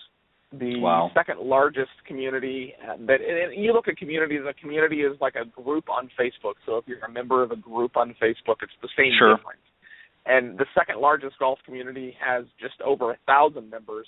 And, when we first started, we had 50 members and 60 members. It was like, ooh, I want to compete and I want to get more members than him. And it's now become, in my opinion, one of the best collections of user-generated content on not only Google+, but anywhere online. And I've got people from a weekend warrior who lives in Virginia to, teaching professionals at facilities worldwide to, major brands like Mizuno Golf and Callaway Golf, and Troon Golf is obviously, because of my role, very active in the community. And it's a really cool collection of content, and it's got value if you're an LPGA Tour fan, if you're a PGA Tour fan, or whatever you are. If you're interested in the game of golf, it's a good place to be. And one of the things that Google Plus has that Facebook doesn't are called Hangouts. And Hangouts, if you have ever utilized Skype, for example, it's a video chat, basically. But they have the ability to put them what's called on air, so you can stream them live to your YouTube channel. So every Friday, I host what's called the Friday Foursome. It's a Google Plus Hangout on air with a different member from the golf community, whether it's, again, a teaching pro or a brand that's looking for some exposure or what have you. And then there's two other guys that are members and I didn't mean to say that the weekend warrior from Virginia, but that's kind of what he is. Les Bailey is one of the gentlemen who joins us every week. I've never met him, and I've never met Jason Boslow, who's a guy that's passionate about junior golf but lives in Dallas, Texas. Never met these guys outside of the Google Plus golf community, but every Friday at 12:30 Mountain Standard Time, 2:30 Eastern Standard Time, we get together and we introduce a member of the community to the community in an interview conversation format. This week, for example, we have Loft Golf. Loft Golf was kind of, I guess I don't want to say made famous, but if you remember a lot of the photos popping up around the PGA Merchandise Show, their tent was a milk truck that just had their merchandise in the back. And for them to be able to get active in Google Plus, get into the community, and to be able to now be featured in this, it's a really cool opportunity for me to, again, I don't get paid for it. It's a 100% labor of love for me. And I do the Friday Foursome on my lunch break every Friday because the only time during the week I can do it. And it doesn't have quite the same tone like the Sunday Foursome as it does the Friday Foursome. Right. What's some of the content that gets shared in this golf community, Ricky? What give us an idea of, obviously you have different professionals on there and that, but what are some of the things that you talk about in the golf community? It's completely random, to be honest. Obviously, news is something that gets popped up quite a bit. So when Tiger, for example, announced just yesterday that he's taken a leave of absence, that was something that's talked about. We have a lot of golf bloggers that will write a blog post about something and post it. Elizabeth Bethel is a huge fan of the LPGA Tour.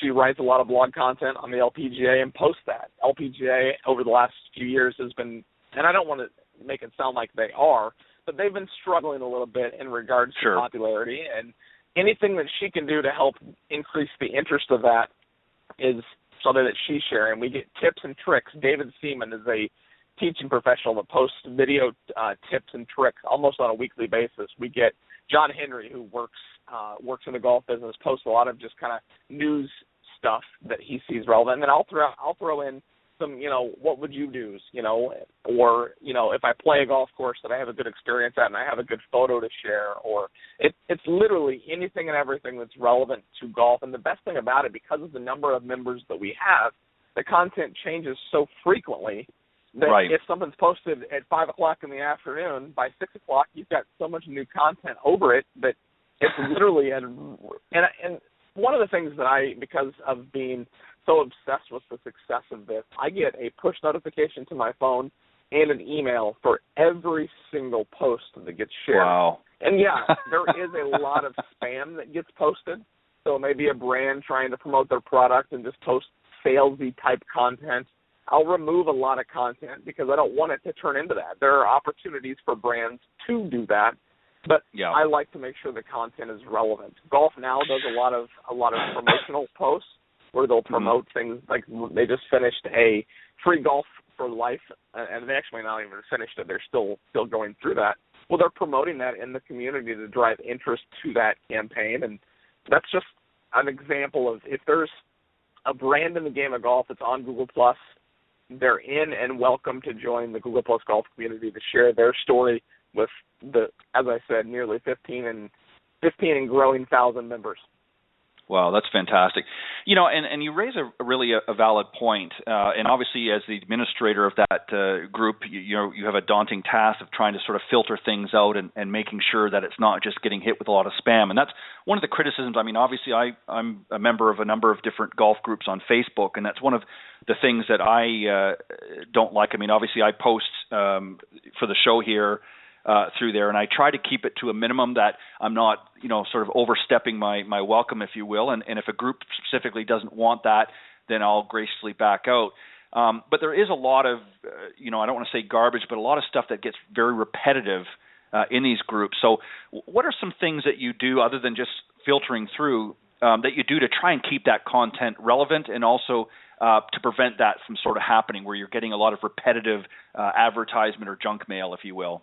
It does happen a lot, and one of the things that I pride myself on is the relationships that I build with those members. So Les, for example, is one of the most valuable members of that community, and there will be times where there's something that I get, a tip to that I'm like, oh, this is something that needs to be shared. So I'll fire him an instant message or an email and ask him to kind of almost quote unquote cover that story as if I'm like managing a newspaper or a blog, and the hardest part is when, like, and I am Tiger's biggest fan, self-claimed.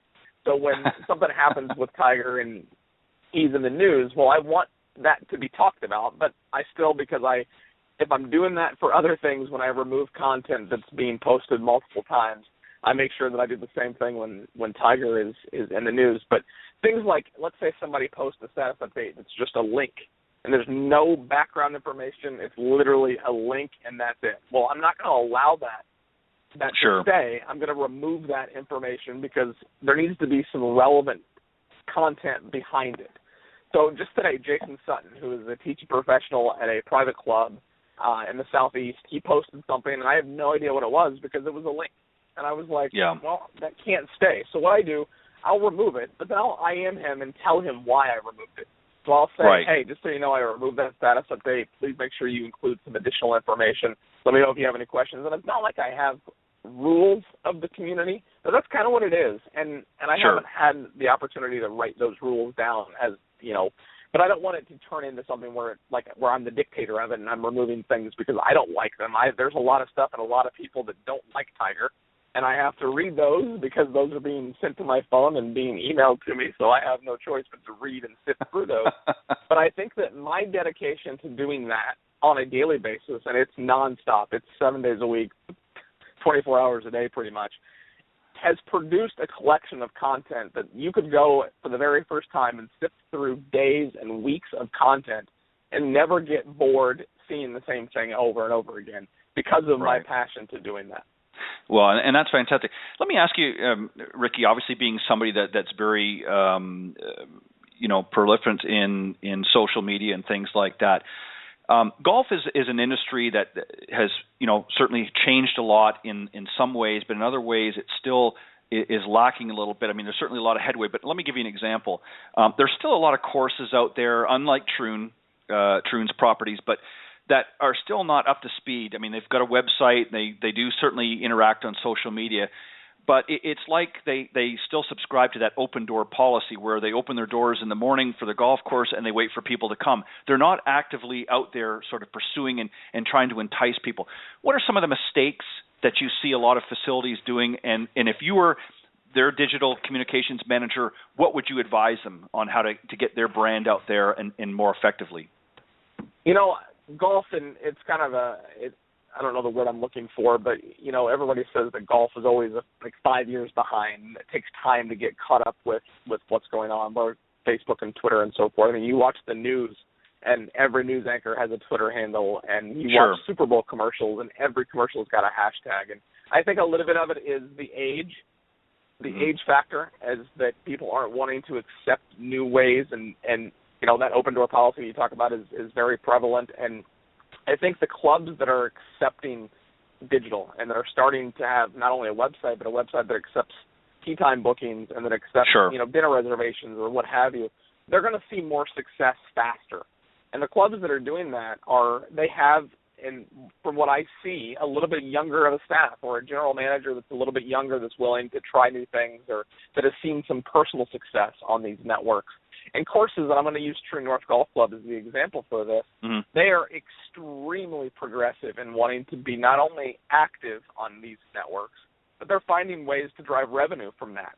And whether it's running a Facebook ads campaign to book a wedding, or whether it's posting contests on Twitter, or whether it's whatever you look at. I mean, just last week before the Super Bowl, Brian Urlacher, former NFL football player, and Billy Horschel, for that Golf Now Free Golf for Life promotion, wanted to do a commercial. Well, where did they shoot it? They shot it at True North Golf Club. Well, that then becomes valuable content for them to be able to share to drive traffic to their social networks that then leads to, and it's not a situation where I post a status update and I book around, and it can't be looked at as such.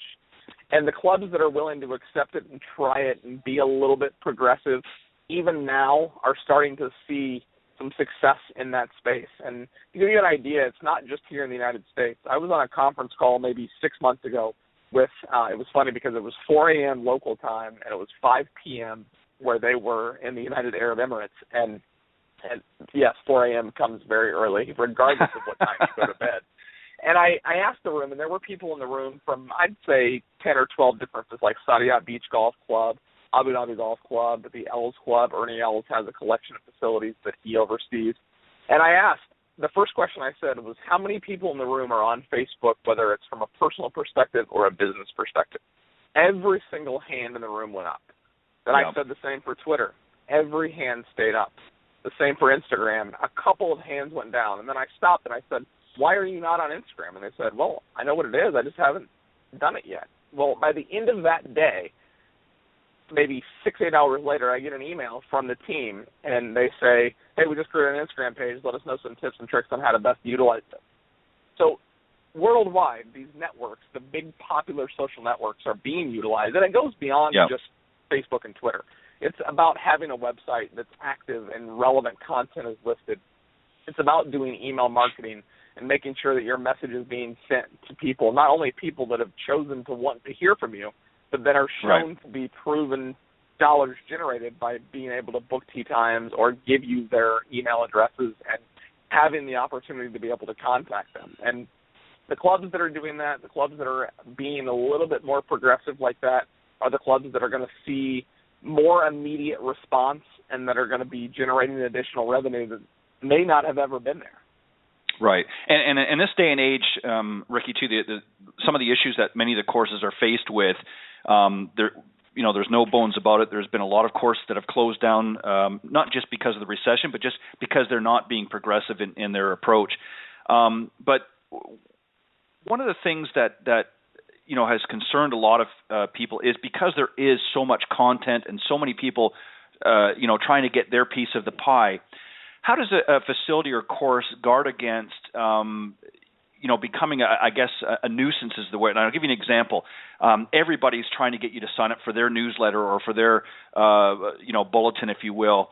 A lot of people just have so much coming into their inbox, and they just don't want to sign up for one more. So how do you, as a facility or as a course or even as maybe a PJ or LPJ instructor that wants to tap into that larger market through social media, how do you encourage them to want to engage with you and not feel like, oh, Lord, here's another, inbox invite? How do you get around that? How do you deal with and handle that sort of situation? So the content must be relevant and it must be quality. And I think that on the other hand of that works hand in hand with that is that it needs to be real. And some of the best examples of content online from big brands is content that you would think that just your neighbor is doing the content for them. And it's things like, and we're even implementing that at Trim Golf, where you see like a really cool picture of a golf course versus saying that is a gorgeous photo or not saying anything at all because there's not a quote-unquote proper way of responding to that. We'll respond to that with awesome photo. Who took that? Where are you playing tomorrow? Like being realistic to that individual, being like a buddy that you could go play golf with, coming from a big corporate type of an account or a facility. And imagine as a user, if you get the opportunity to engage with a brand. I was just reading a white paper before we jumped on the call today, and it was talking about millennials and how millennials don't want a brand to respond to them on a social network like a Twitter. They expect it. And they do. I do. If I tweet at American Airlines or if I tweet at Lowe's Home Improvement, I expect a response, and I expect it almost immediately. So the fact that I'm able to not only interact with them as a user, thinking about the opportunity that exists as a company, whether I'm a golf course, whether I'm a teaching professional, and I've never taken a golf lesson in my life. And I have a Rolodex of golf professionals that I'm friends with that I'm sure would be willing to teach me how to play golf better than I probably am. I just like to go out and have a good time. But those pros, I subscribe to a lot of their email blasts because I want to see what their content looks like. Guys like Dennis Sales, he's a teaching professional out of Dallas, Texas, does a ton of work with junior golfers. He doesn't send a lot of emails, but when he does, I'm like, ooh, what's Dennis up to? What's he done? Right. It's quality. Content in those, bingo. It's quality, relevant content delivered to me, whether it's in my inbox or it's on Twitter in a timely manner. And, yeah, I do think that businesses, whether it's a golf course or what have you, should be emailing more than they are. Even the ones that are doing it a lot maybe should be doing it a little bit more. In a perfect world, I'd like to see consistent emails once a week. And a good example of that is the Global Golf Post. I don't know if you subscribe to the Global Golf Post, but it's probably one of the most instant, relevant pieces of content that I can't wait for on Monday morning. I get it one time a week. I get one email a week from them, and it's got pictures, it's got news, it's got everything I want from the weekend. And Sports Illustrated just introduced their SI Digital, which is basically a golf. They're competing, I think, a little bit with the Global Golf Post, but it's a very similar feel. And going back to my comment about being realistic, the last page of the Global Golf Post, and I believe it's the last page of the SI, is always a fun video. It's a golf-related video. It's just something that's realistic, that's like, yeah, that's cool. I read all that information about the PGA Tour winner from this week. But also here's a guy that's hitting golf balls, standing on one leg, whatever that video might look like. So content needs to be relevant. It needs to be entertaining, and it needs to be delivered to me in a timely manner where I want to receive it. And the best part about all of these network emails and websites included, if I don't want to see it as a user, I'm a click away from not having to deal with seeing that content in my inbox. Right, exactly. And I think that's why it has become so competitive, is everybody's, again, going for that user, and they want to get that person engaged. One of the things, too, that you see, Ricky, in the industry right now, in the golf industry, and I'm sure you see it with the number of professionals that you're friends with, is they're all jumping on not just for digital communications, but for teaching as well. Many coaches, teach professionals have put together a program or a platform where they're actually able to do instructional over the internet or through some other forum, as opposed to a face, a one-on-one in person. And I think part of the reason is, again, this younger generation coming up can't always afford to go and spend an hour at the range, whereas maybe in a 20-minute video conference call, if you will, or some sort of other platform, are able to get the same information at a quicker rate without having to drive all the way across town through traffic. Is that something that you're seeing a lot of and that you agree with, or would you do something different? Yeah, I see a lot of it all. I was just talking about Jason Sutton, who is a golf pro in the Southeast. He's at a private club that you would think, well, I'm never going to go visit him to get a lesson.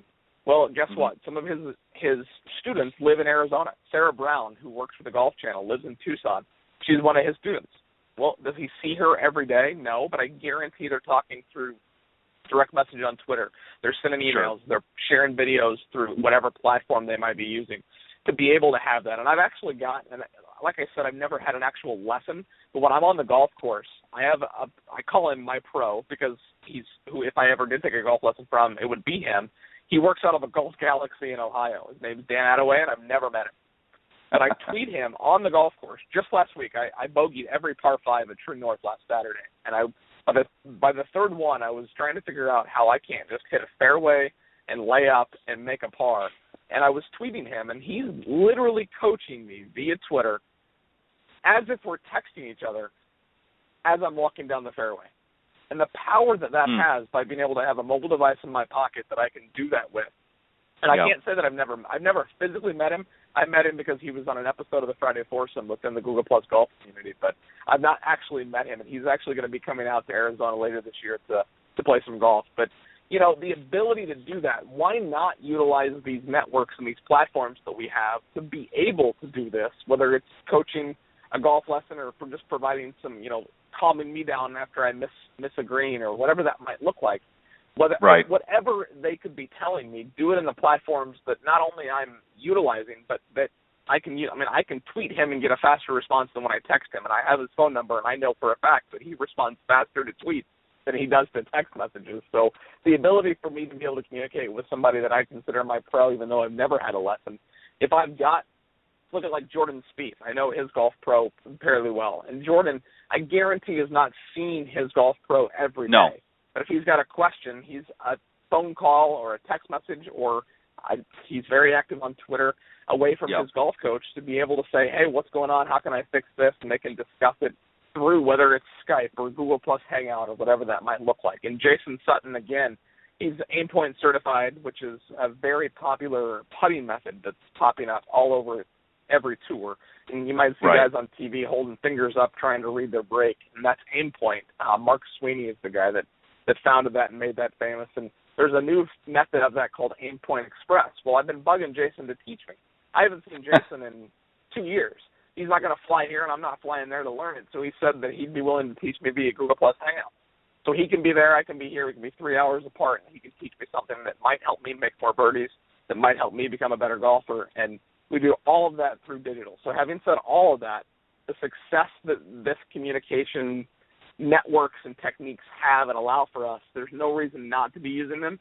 And if you're not using them, to your point about not being on these social networks as a business, if you're not using them, there's nothing I can do because they're here. And the best part about them all is they're free. I haven't spent a penny on any of outside of the data and the internet fees that I pay on a monthly basis. But I don't have to pay to have a Twitter account or a Google Plus account or what have you to be able to have conversations with my pro if and when I need them. Yeah, and that's the beauty of it, and there is so many different platforms out there, and there's always new ones coming out. Speaking of which, share with the listeners, and I'm very intrigued because I'm not familiar with it, the Oven 15. Tell us a little bit about that.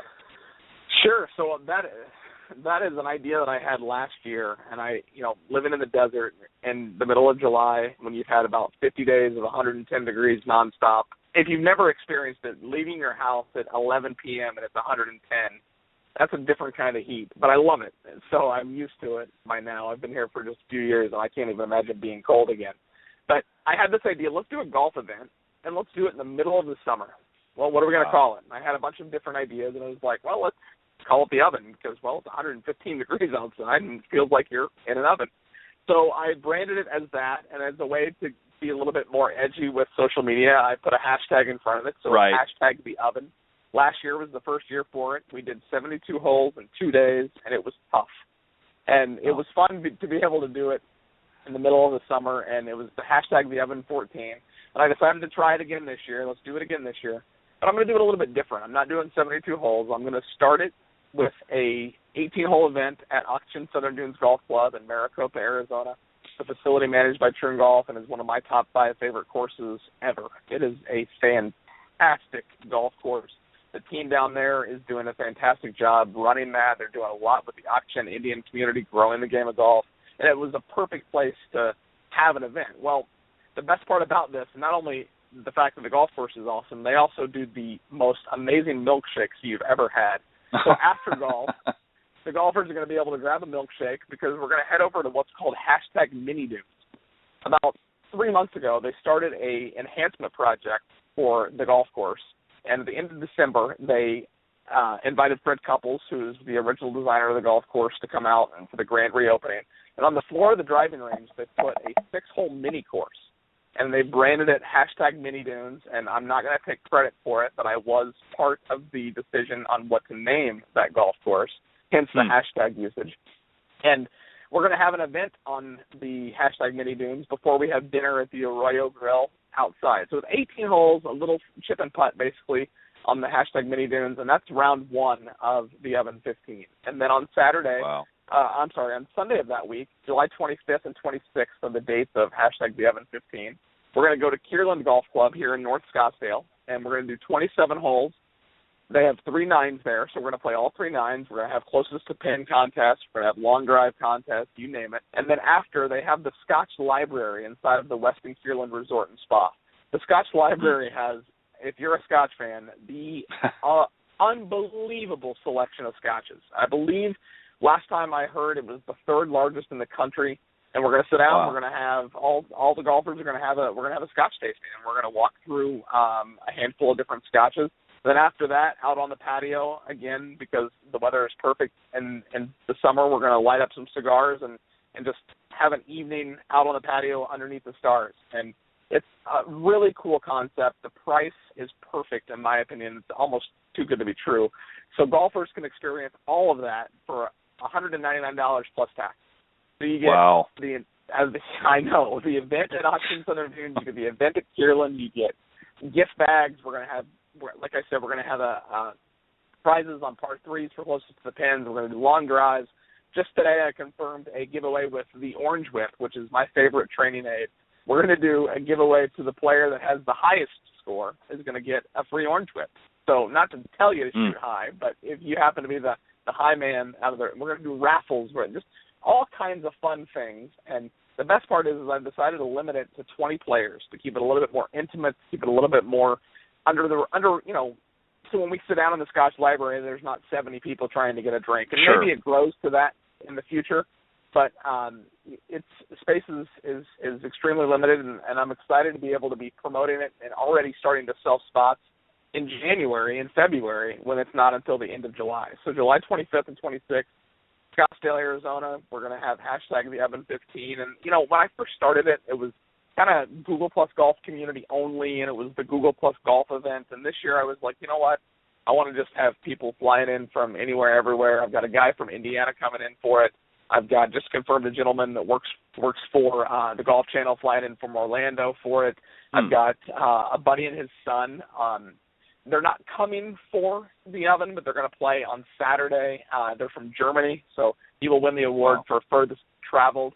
And going back to what I said at the very beginning about the golf community, this is just me having fun doing what I can to grow the game. And if some people have some fun along the way, then so be it. If not, you're going to have some great golf, some unbelievable playing conditions, and some delicious scotch and cigars to enjoy at the end of it. Well, that to me sounds like a fantastic event, and kudos to you, Ricky, for putting that together.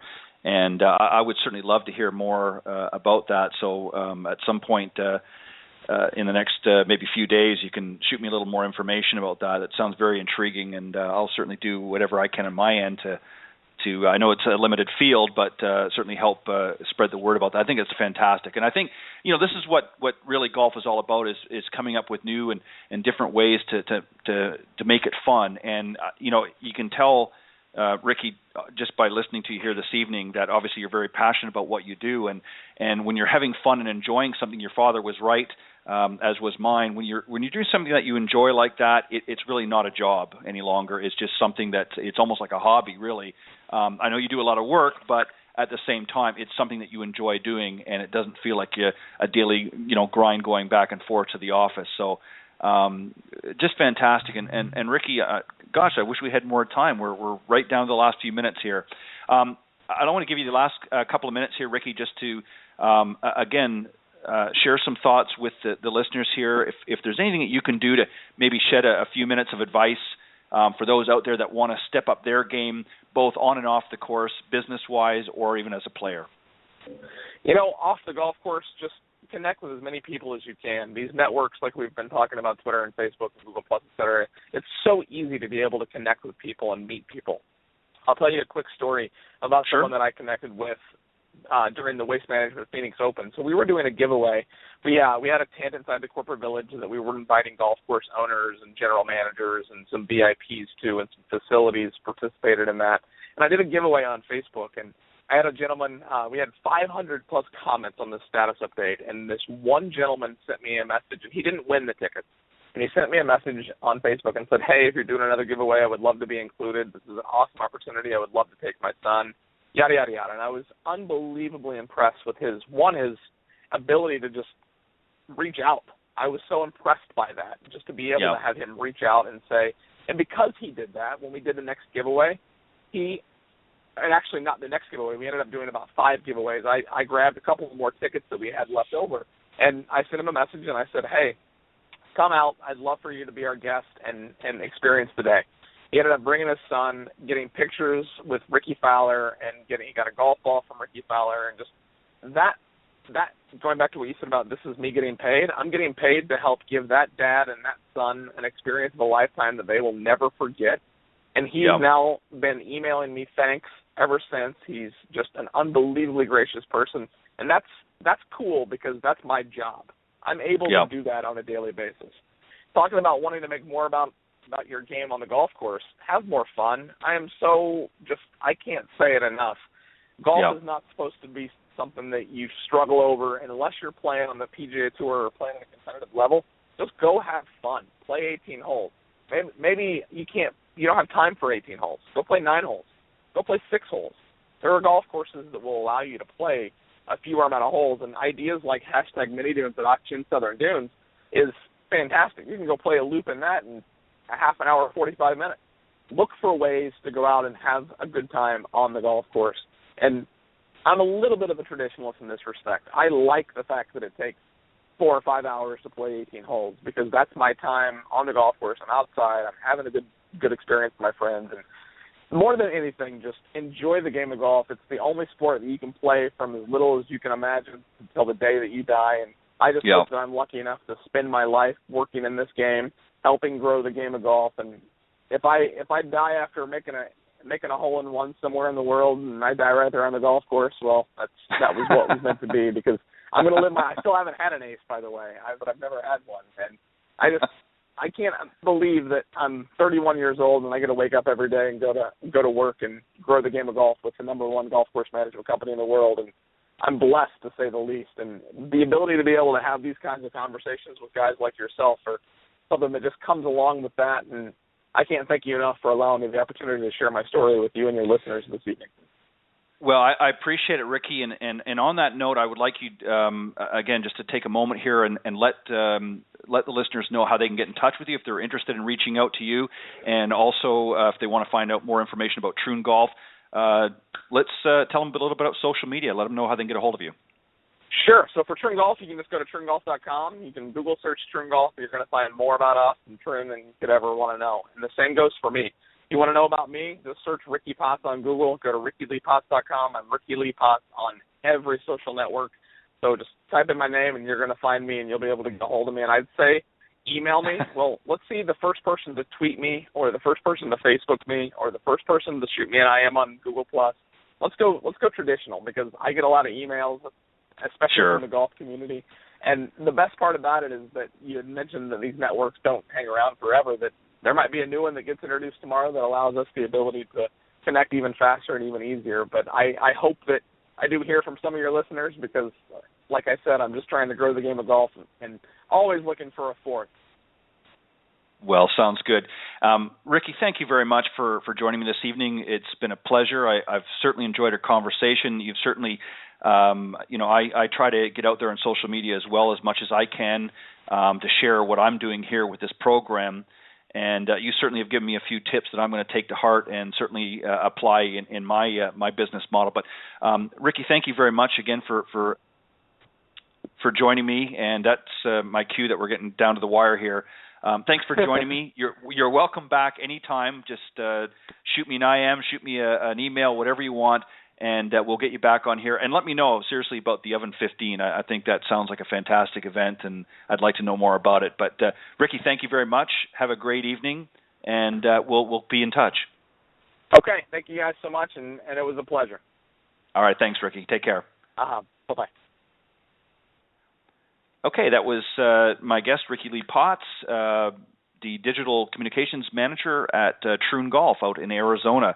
I want to just have a moment here left. I want to thank my special guests this evening, both Michelle Sheptak, the long drive competitor originally from Canada, now out in the West Coast in California. I want to thank her for coming on and sharing her story, and of course Ricky Potts for sharing his story, the digital manager, communications manager at Troon Golf out in Arizona. Thank you guys for coming on the program and sharing your stories with my listeners. And of course, I can't forget to thank all of the listeners I appreciate the opportunity from all around the world for faithfully tuning into Golf Talk Live every week. I certainly have a pleasure of having a number of highly talented coaches, teaching professionals, authors, and entrepreneurs that stop by the program, and it's through their participation and guest appearances that have helped make Golf Talk Live a first-class show. Thank you again, Ricky and Michelle, for joining me tonight. And take care, everybody. I will see you next Thursday right here on Golf Talk Live. Thanks, everybody. God bless.